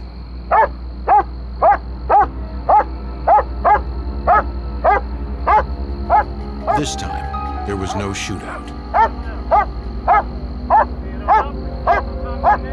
After being relentlessly pursued for 54 days and over hundreds of miles, an exhausted Horning simply gave up.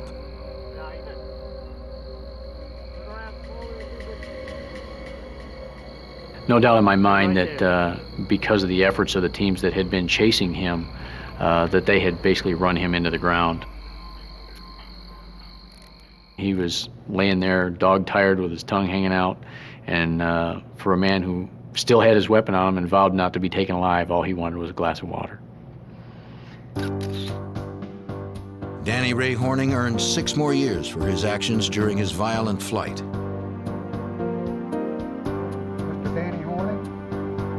Authorities in California decided to extradite Horning and charge him with the murder of Sam McCullough. His trial began on May 12, 1994.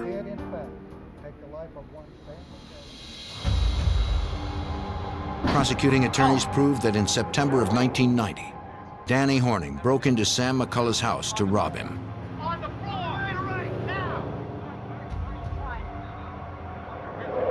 Horning was angry that McCullough had pressed charges after an earlier robbery. He bound McCullough, rendering him helpless.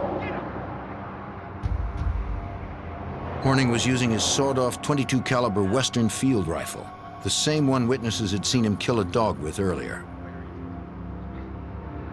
At point-blank range, Horning fired one shot at Sam McCullough.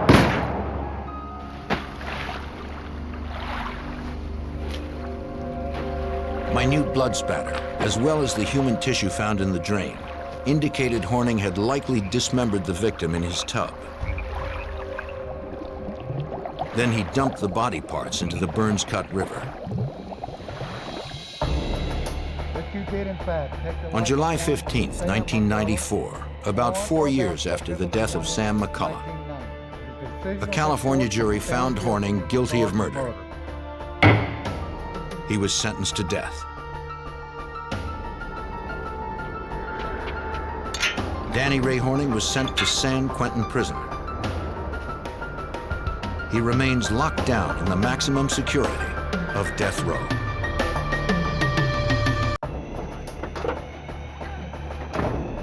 In the fall of 1995, a serial killer was on the loose.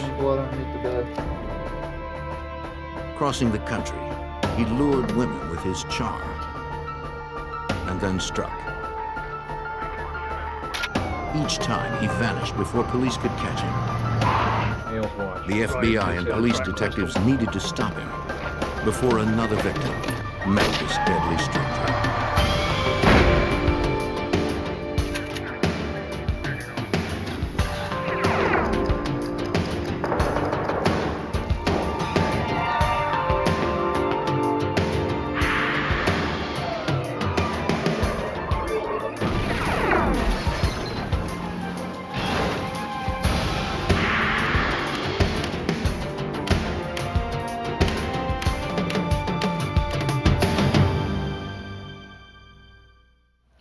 body of a young woman found burned in a truck launched a manhunt to find her killer. When more bodies began to turn up across the country, the FBI believed the cases were linked. Investigators had a suspect. They just couldn't find him. I'm Jim Kallstrom, former head of the FBI's New York office. Agents would enlist the help of local law enforcement and even long-haul truckers to stop a cross-country killer.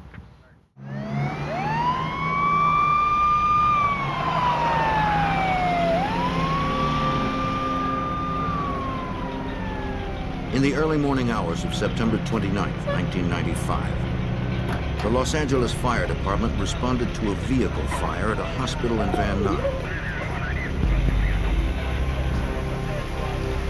They found a pickup truck burning in the parking lot.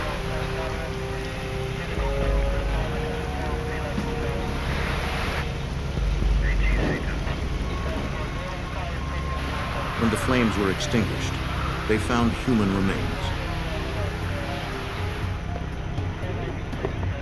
Firemen contacted the Arson and Homicide Division of the Los Angeles Police Department. Homicide detectives responded to the scene and were briefed by uniformed officers already there.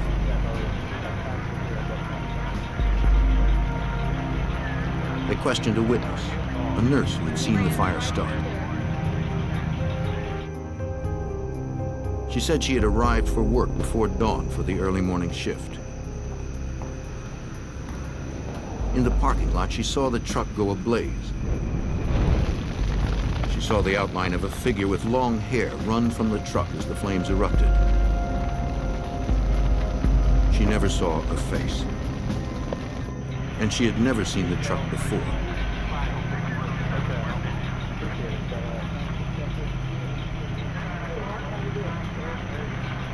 Investigators inspected the vehicle.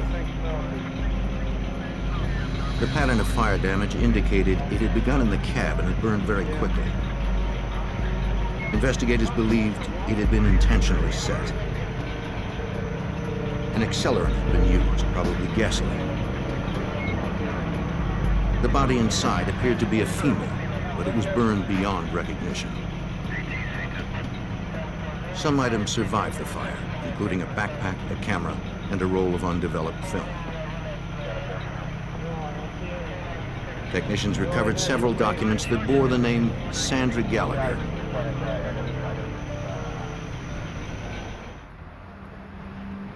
By sunrise, detectives at LAPD's Van Nuys station had run the truck's plates. Okay, I'll call back. Through DMV records, Detective Mike Koblenz was able to confirm that Sandra Gallagher owned the truck.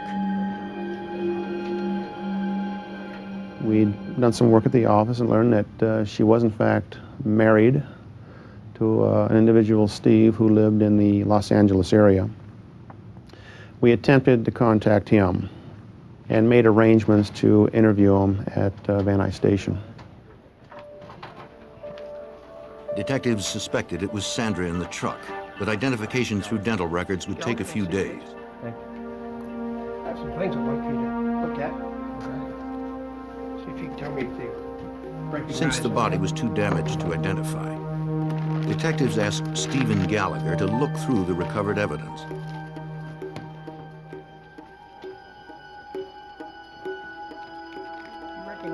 He said the backpack, camera, and other items were Sandra's.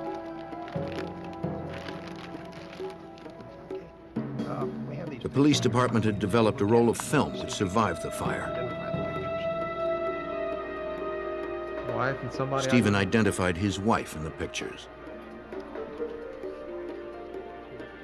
Most married homicide victims are killed by their husbands. We were having a few problems. Detectives asked Stephen about his relationship with Sandra. There's a lot of domestic violence, spousal abuse that goes on, so it's just a direction to go to initially. In our case, as it related to Sandra Gallagher, once again, we wanted to eliminate the husband as a suspect and determine a little bit more about our victim, Sandra. Stephen said he had seen his wife on September 28th, the day before the truck fire. Exciting's been happening. What about you? 60 hours. That day, the couple had met for lunch. My brother may be getting a promotion. He's gonna get He a and promotion. Sandra were experiencing marital problems, and they'd spent the last couple of nights apart. He should know, I would say week after next. They had talked about reconciling, Who's that guy I saw at the bar with the other night? The big guy in the leather jacket? but things were still strained between them. It's none of your business, okay? Stephen told detectives he last saw Sandra around 2 p.m., though he heard from his wife later that evening. He split apart for a bit. Still trying to work. He said Sandra called him from a local bar called McRed's. I know. She was very excited and told him she had won $1,200 in the lottery. I was over my brother's. Since that call, Stephen hadn't heard from his wife and had no idea where she had gone. There were a few other people. Detectives had to corroborate his story. Once he mentioned the bar McRed's, that was our direction. We wanted to get in there, find out who was the bartender, who the owner was, who was there that particular evening, and who could identify some photos of Sandra that we'd gathered from the truck.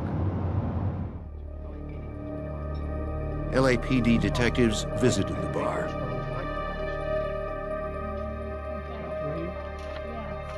When shown a photo of Sandra Gallagher, the bartender recognized the woman. Okay. What can you tell me about her? She knew her by her nickname, She Sam. had a lottery ticket. Hey. Guess what? The bartender confirmed that Sandra had been in the bar on the night of the 28th. She had told everyone about her lottery win. Yeah. Some customers overheard the detectives' questions and said they had also been in McRed's that evening. Can you tell me about her when she was in here the other night? They also remembered Sandra and recalled one man who talked with her that night. These people in the bar had mentioned to us that they recognized the photographs, and they identified the photographs as a female by the name of Sam. This is the name that they knew her by, was Sam. And everybody had mentioned she was with a person by the name of Glenn. Yeah. They described Glenn as having long blonde hair and a beard. He'd been coming in regularly for the past few days. That night, he seemed interested in Sandra and talked to her for quite a while. Okay. Glenn was friendly and came across as a big spender, buying drinks for Sandra and the others.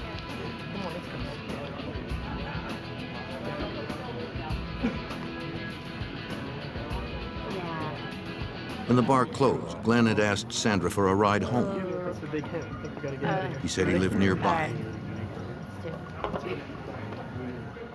She agreed to drop him off, and they left together.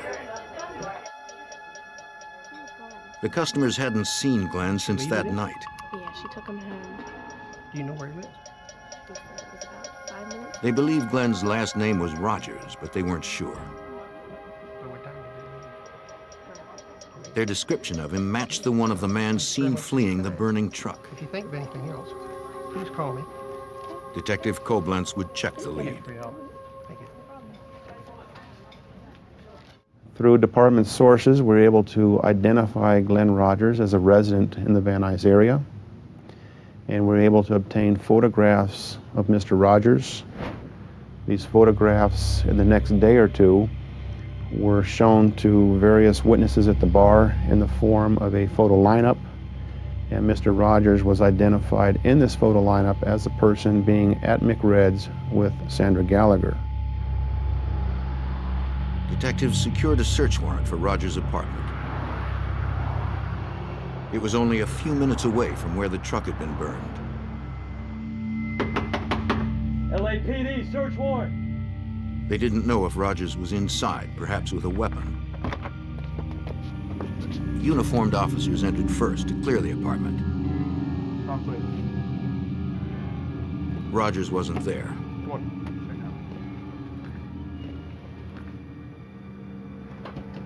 It looked like Rogers had cleared out in a hurry.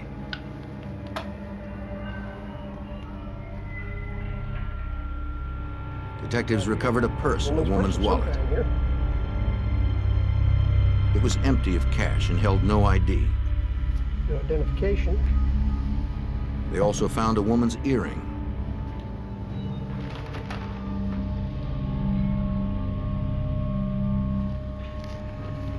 The earring became significant in that her husband, Steve Gallagher, identified that earring as one that he had purchased as a pair for his wife a couple months earlier.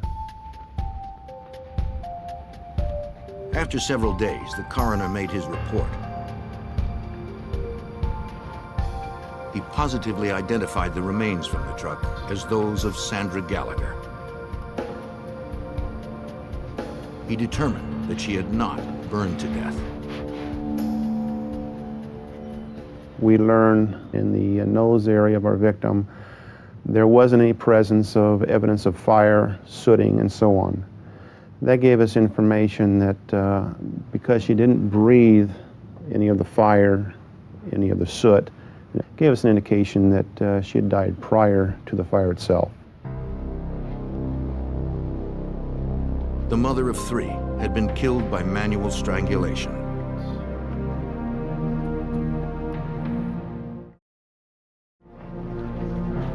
Los Angeles detectives charged Glenn Rogers with Sandra Gallagher's murder and issued a warrant for his arrest. They entered Rogers' name and description into the NCIC, the National Crime Information Center, a database that links over 57,000 law enforcement agencies nationwide. That informs other agencies around the United States that Glenn Rogers, in this case, is in fact wanted in Los Angeles for murder. It would list the agency, Los Angeles Police Department, Van Nuys area, with my name and my phone number. If they have any contact with Glenn Rogers and happen to run him, this warrant would show up in their jurisdiction and he'd be taken into custody. Detectives sought out anyone who knew Glenn Rogers. They learned he frequented local bars and worked odd jobs, mostly in construction.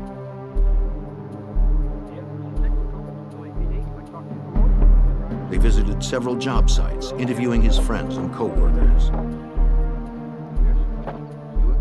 Through witnesses and friends, we learned that Glenn did have a temper, and that when he drank, he did become enraged. There was domestic violence involved with former girlfriends. So we knew we were dealing with someone who could become violent, and generally violent when he drank, as it was in our case with Sandra Gallagher. One of his friends said he hadn't seen Rogers in a while, but promised to contact the police if he heard from him. Okay. A few days later, Rogers' friend called. He said Rogers had phoned him from a motel outside Jackson, Mississippi. Local police talked to the motel manager, who told them Rogers' room number.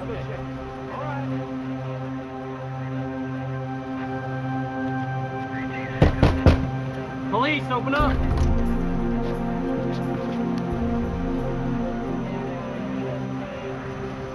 The room was empty.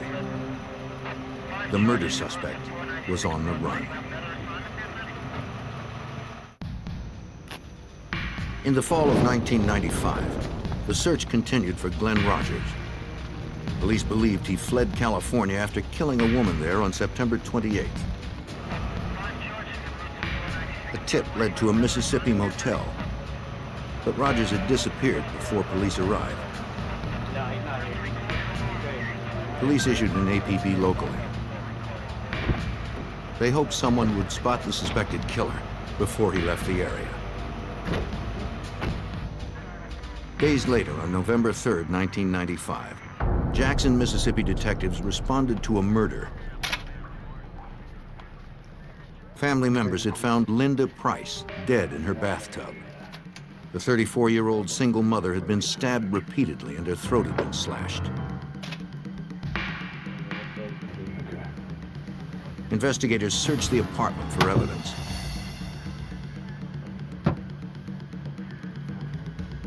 Technicians photographed the scene and lifted numerous latent fingerprints. They found no murder weapon. No valuables seemed to be missing. There was no apparent forced entry, and the killer had locked the door when leaving. The details of the crime scene led Jackson homicide detectives to conclude Linda Price had been killed by someone she knew. In the morning, they interviewed her mother. Perhaps she knew the killer as well.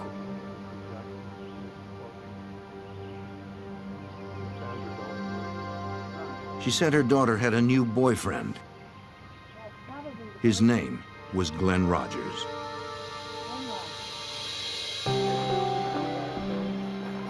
A month earlier, on October 3rd, Linda had met Rogers at the Mississippi State Fair where he had been working. He was charming, and Linda fell for him right away. That's pretty close, huh? They soon rented an apartment and moved in together.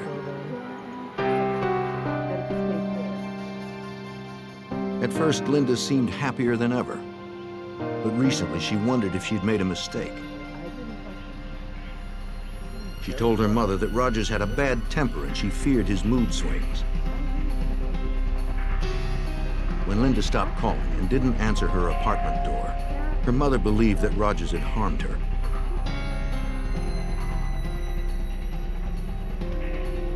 Again, Rogers was nowhere to be found.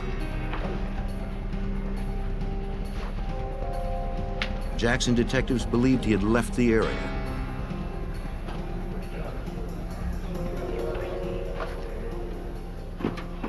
They entered his name into the NCIC database.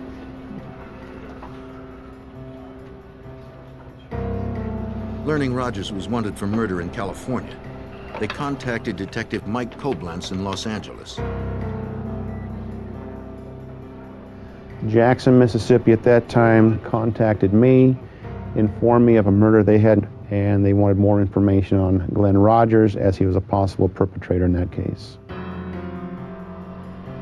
The murders followed a pattern. The victims in California and Mississippi had both been charmed by Rogers. They had been isolated from others, then brutally killed just before Rogers fled the area. The investigators believed that Rogers was on a rampage that probably would not stop until he was found. In our minds, we knew that we had a major problem going on here. We felt if he wasn't apprehended, that there could very well be more victims. Jackson police asked the public to call if anyone saw Rogers in the area. Witnesses reported sightings, but Rogers stayed one step ahead of authorities. The detectives contacted the FBI field office in Jackson. Hey, got you those pictures from the crime scene. I think we're gonna They believed Rogers had left the state like he did after the California killing. Agents filed a federal warrant for unlawful flight to avoid prosecution. Perhaps federal resources could help stop the killer. FBI Special Agent John Huber helped coordinate the multi-state investigation. This case was very high speed, very fast. The murder he committed in Jackson was on November 3rd, it was Linda Price. Subsequent to that, he committed another murder on November 6th. On that date, police in Tampa, Florida responded to a murder scene at a local motel room that had been rented by Glenn Rogers.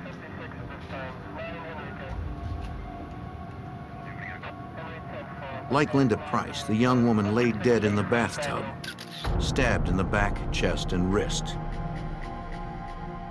There was no ID of the woman in the room, but investigators noted a tattoo of a cross on her shoulder.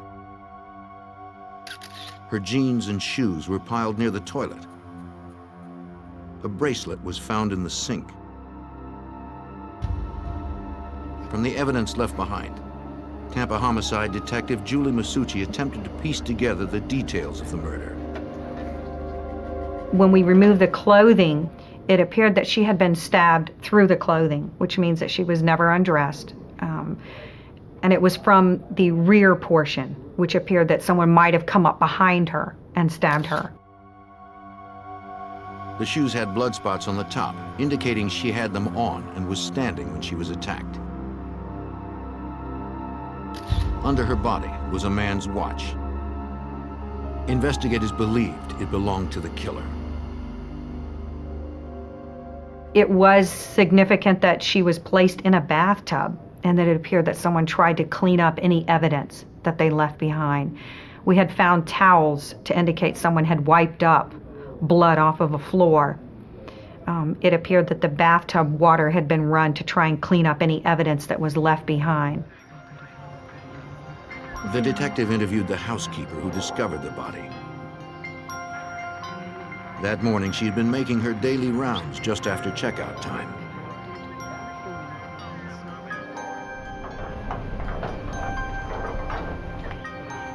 Outside room 119, she spotted a handwritten "Do Not Disturb" sign.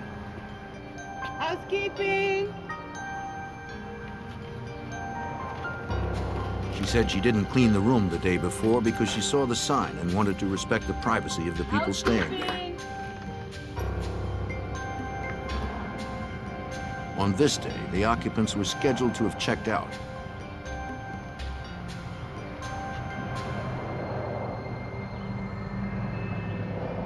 When she entered the bathroom, she made the gruesome discovery.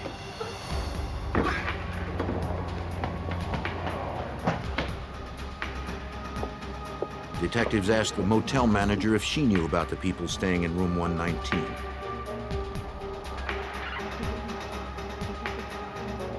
She recalled the man who rented the room because he requested a "Do Not Disturb" sign the day before. They told him he didn't have one. So he paid for another night and told them at the registration that he did not want them cleaning his room. He wanted it to be left alone.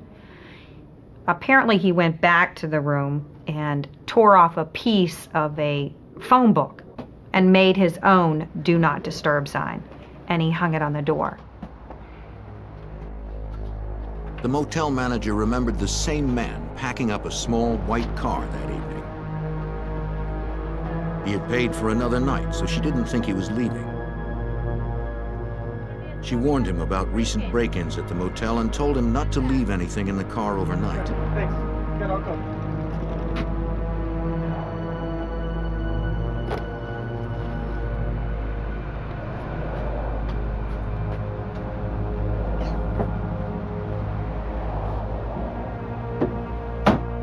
The detectives checked the office records, finding the registration card for room 119. It had Glenn Rogers' name and signature on it. Technicians would later recover prints matching Rogers from the card. Detective Masucci ran a computer check and saw the California and Mississippi murder warrants. She contacted the other agencies and the FBI.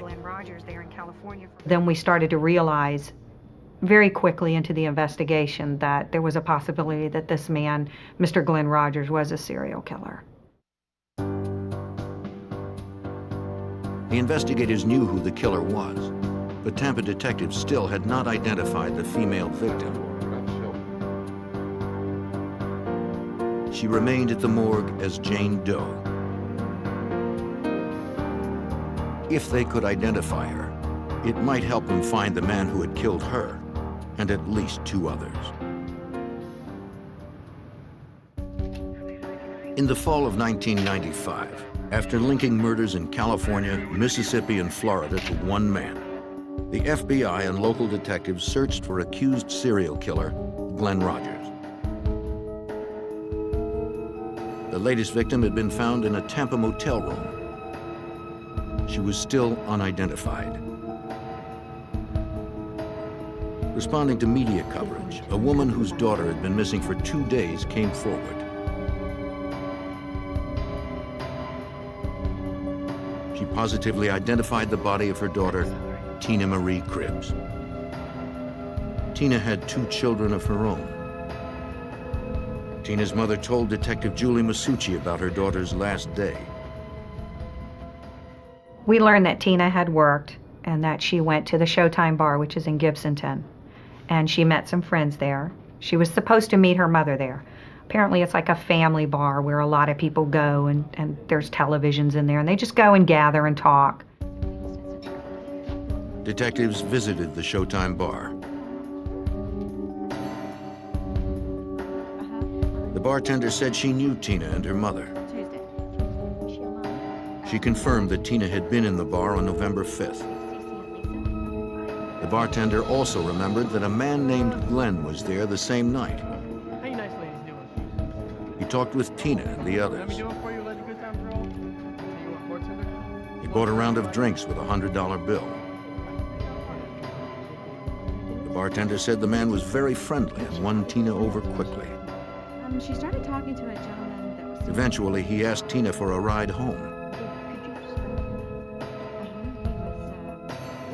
He said his motel room was close and promised Tina would be back in time to meet her mother. Everything's taken care of, right? All right, great, thanks.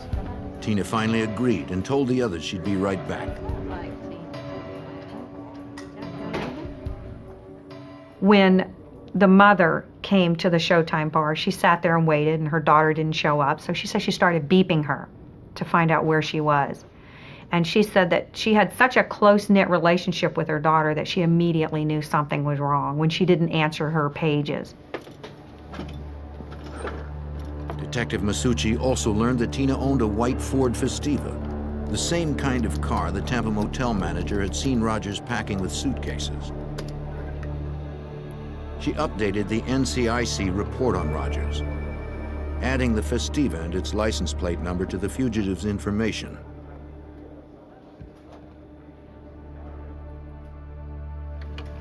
FBI Special Agent John Huber was surprised that Rogers wasn't trying to conceal himself. Glenn Rogers seemed to not care if he would get caught or had no fear of the law. He would always use his real name when dealing with people and checking into motels.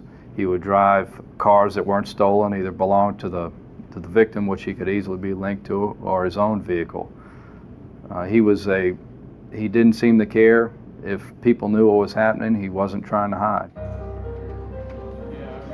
The search for the serial killer hit the news.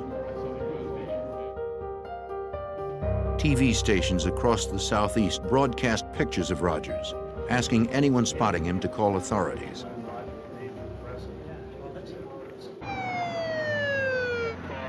Hundreds of leads poured into the FBI. One promising tip came from a Jackson, Mississippi motel. Two separate callers claimed to have seen Rogers there.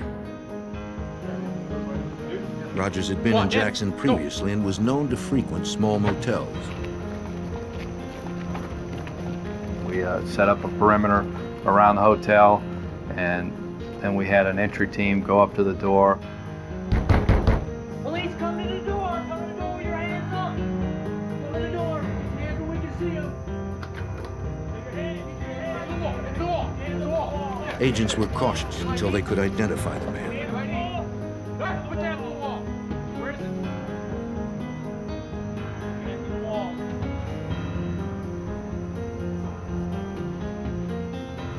We identified the person that resembled Rogers and determined that it was not him. We then later searched the entire hotel and began searching the hotels in the immediate vicinity, but didn't find him. It was very important in this case to apprehend this individual as soon as possible, because based on his history, he was going to continue to kill until he was apprehended. Authorities were desperate to stop him. The serial killer was out there somewhere, and it was likely that he was searching for his next victim. In the fall of 1995, suspected serial killer Glenn Rogers had been last seen in Florida. The FBI believed he had murdered a woman there after killing women in California and Mississippi. The FBI soon learned that Louisiana had been his next stop. On November 10th, 1995, Andy Sutton, a mother of 4, was found murdered in her Bossier City, Louisiana apartment. Bruises on her legs. Like 2 others, she had multiple stab wounds to her upper body and back. So, The Bossier City detective questioned the victim's roommate and former boyfriend. 9 o'clock. Was anyone present? Andy's roommate was a waitress and had worked late the night before Andy was killed. Went in together.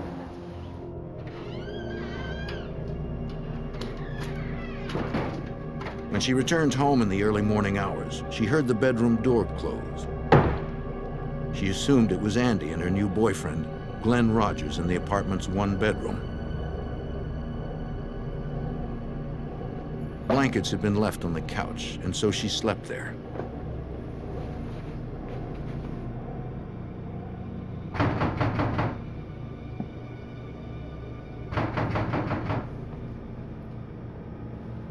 After daybreak, she was awakened by someone at the apartment door.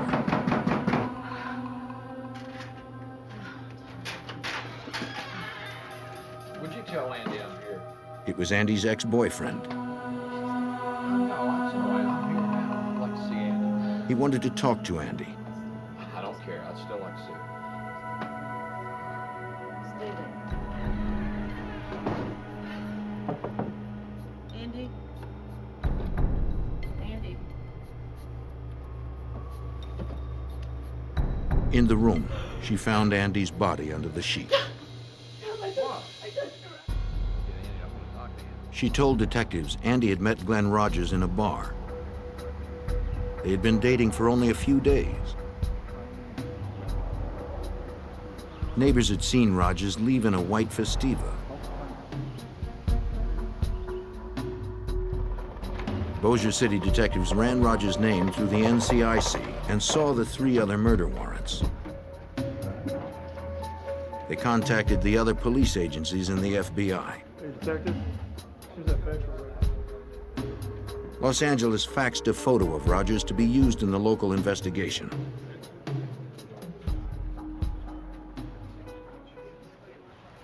Louisiana television stations picked up the story. Viewers were asked to be on the lookout for Rogers, but they were warned not to approach the deadly fugitive.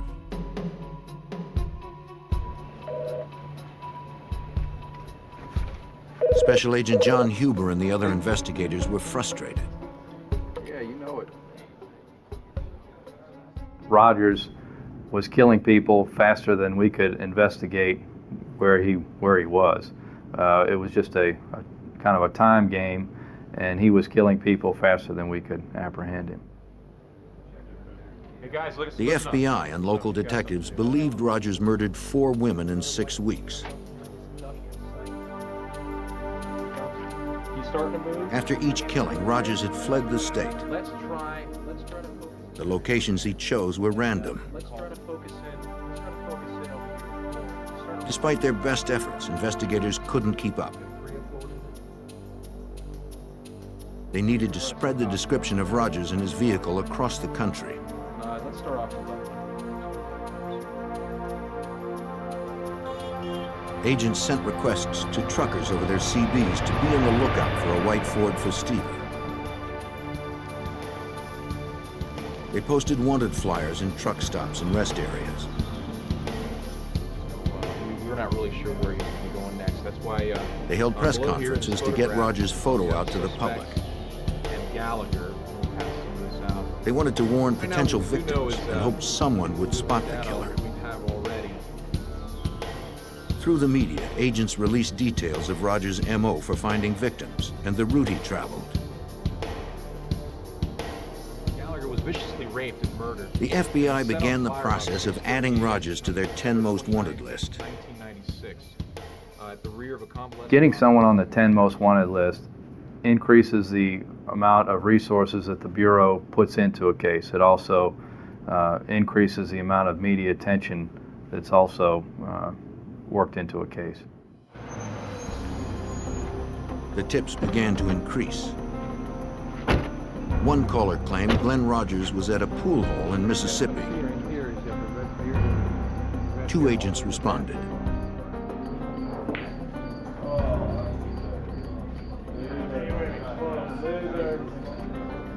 One of the pitfalls of an intense media campaign are the many false sightings that well-intentioned citizens call in. Well, gentlemen, Mr. Agent Huber. The man in the bar was obviously not Rogers.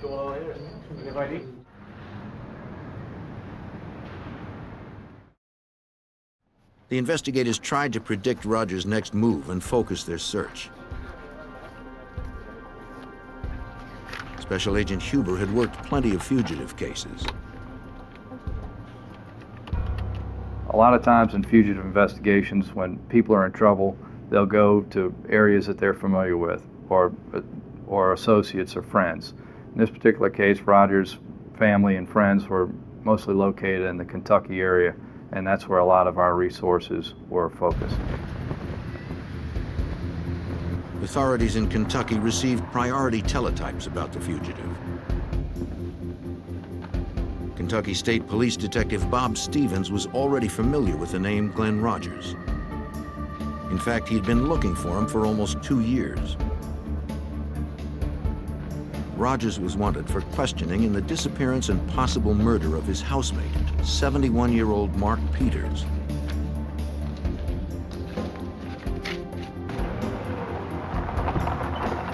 Almost 2 years before Glenn Rogers' cross-country crime spree began, his brother had called the Kentucky State Police. Yeah, I'm glad you're here. The body had been found inside his family's cabin.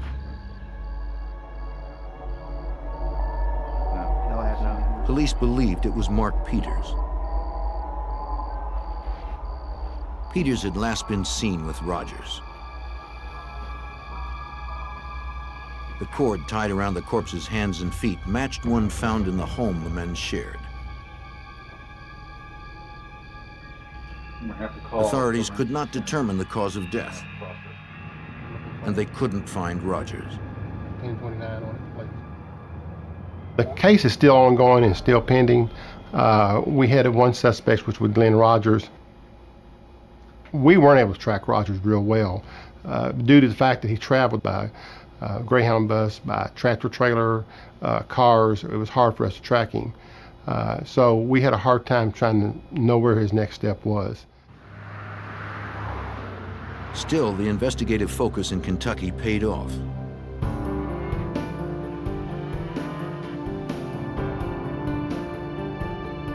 On November 13th, 1995, Glenn Rogers visited one of his relatives in Lee County, Kentucky.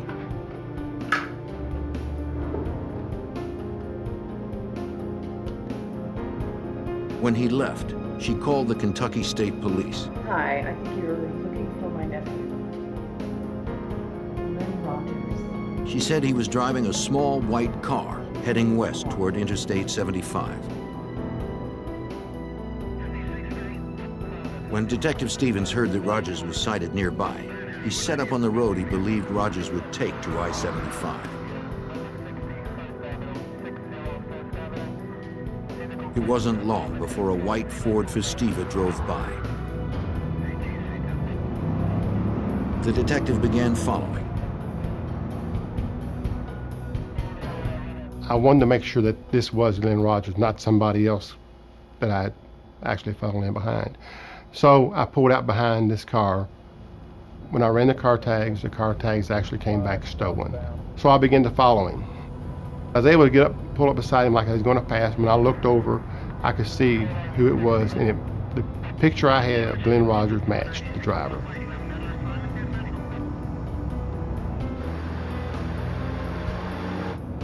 The detective requested backup. A local police officer was parked nearby.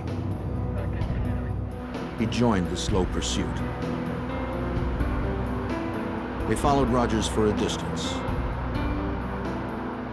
I think he was kind of watching me, and I was watching him. And I think by then he must have pretty much figured out that he had a police officer behind him.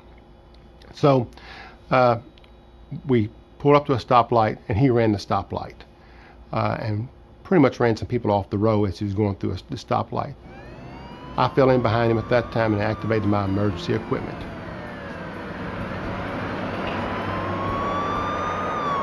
Rogers didn't stop. He sped up. He's on to us now. Stand by. Several miles ahead, police set up a roadblock and tried to clear the road of traffic. They hoped this would be the last stop for the elusive killer.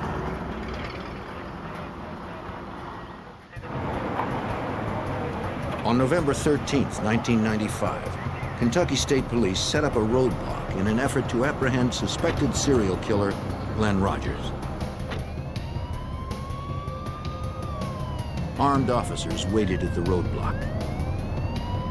Shoot his tires! Shoot his tires! They fired at his tires, but they didn't stop the killer. Detective Bob Stevens was close behind. We followed him down the road. He had run several cars off the highway, ran a school bus off the highway. He was driving on the wrong side of the highway. And so it was determined that he had to be stopped.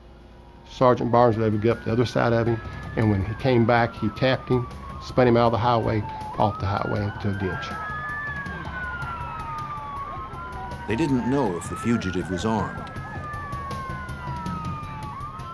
When I first approached the car, and I was one of the first ones to approach the car, you could see that he looked very upset, very aggravated that he was in the custody. He was very defiant and just didn't want to be taken into custody at that time.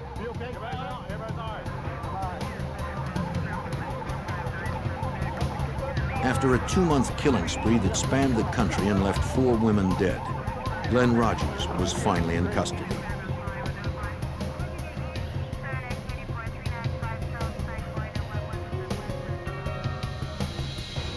The vehicle identification number of the white Festiva confirmed the car belonged to Tina Marie Cribbs, the victim in Florida.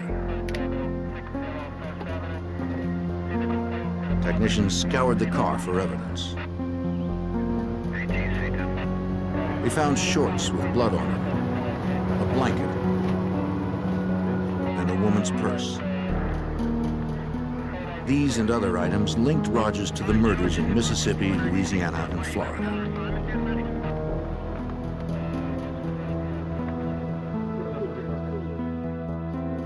Tell me a little bit about what you guys have. The FBI served as the clearinghouse for the evidence. FBI agents and detectives from 5 states met in Kentucky to outline the case.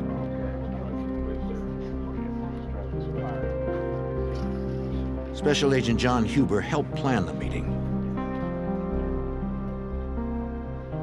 What they did do was put together all the information that everyone had, share information, and also that the FBI laboratory would process all the evidence in this case so that one agency would have custody of all the evidence and do the analysis. Agents and detectives agreed that their best case against Rogers was in Florida. Tampa detective Julie Masucci met with detectives and prosecutors to review the evidence.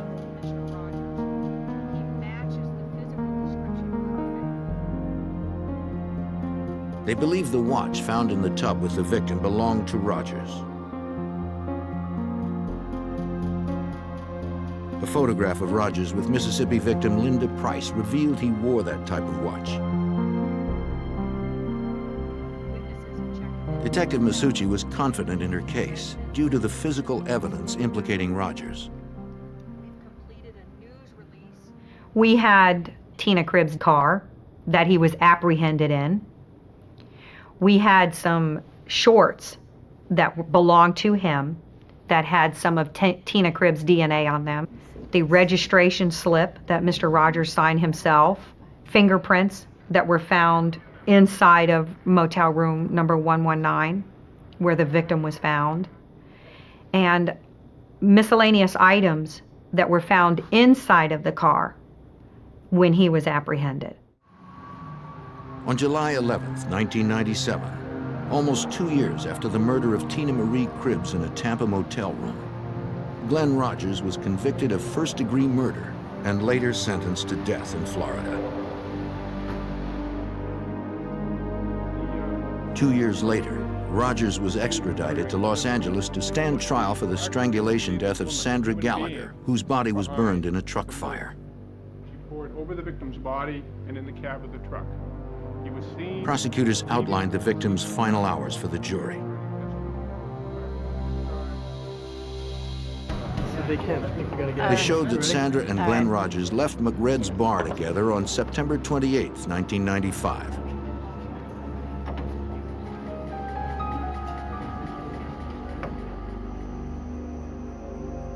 At some point, there was a struggle, perhaps as Rogers made an unwanted sexual advance.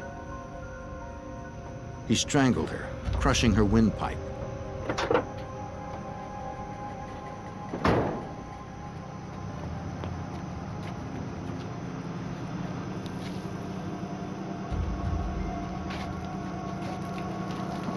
Attempting to destroy evidence, Rogers doused Sandra's body in the truck with gasoline and set it ablaze. Then he ran.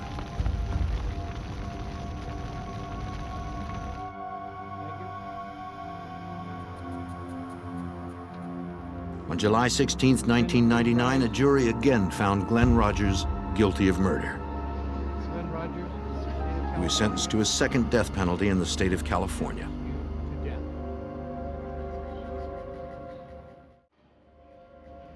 Los Angeles detective Mike Koblenz was impressed by the nationwide partnership of everyone involved in the hunt for Rogers. That's really what made this case come together, was the interagency cooperation, and not just in Los Angeles, but in Jackson, Mississippi, Tampa, Florida, and later Bossier City, Louisiana, the FBI, the press, the different news agencies that were able to get the information out. We truly worked together on this, and it came to a successful conclusion down the road. Since Glenn Rogers already had 2 death sentences, Louisiana and Mississippi prosecutors decided to spare the families of the victims emotional trials. Glenn Rogers left at least 11 children without mothers. The importance of stopping him was clear to Detective Julie Masucci and the other investigators. As a woman, not as a detective, not as a police officer, but as a female, I think that there should be a lot of women that feel safe that he's off of the streets. He had no regard for human life. He had no regard for the feelings of the families that are left behind. He didn't care. And I'm happy that he's behind bars. And I'm happy that he'll never step foot outside of a prison system that he could put other females at risk. Investigators suspect Rogers is responsible for more unsolved murders. He told family members during his rampage that he had killed dozens. Authorities continue to pursue those unsolved murders to close the cases that can be linked to Glenn Rogers.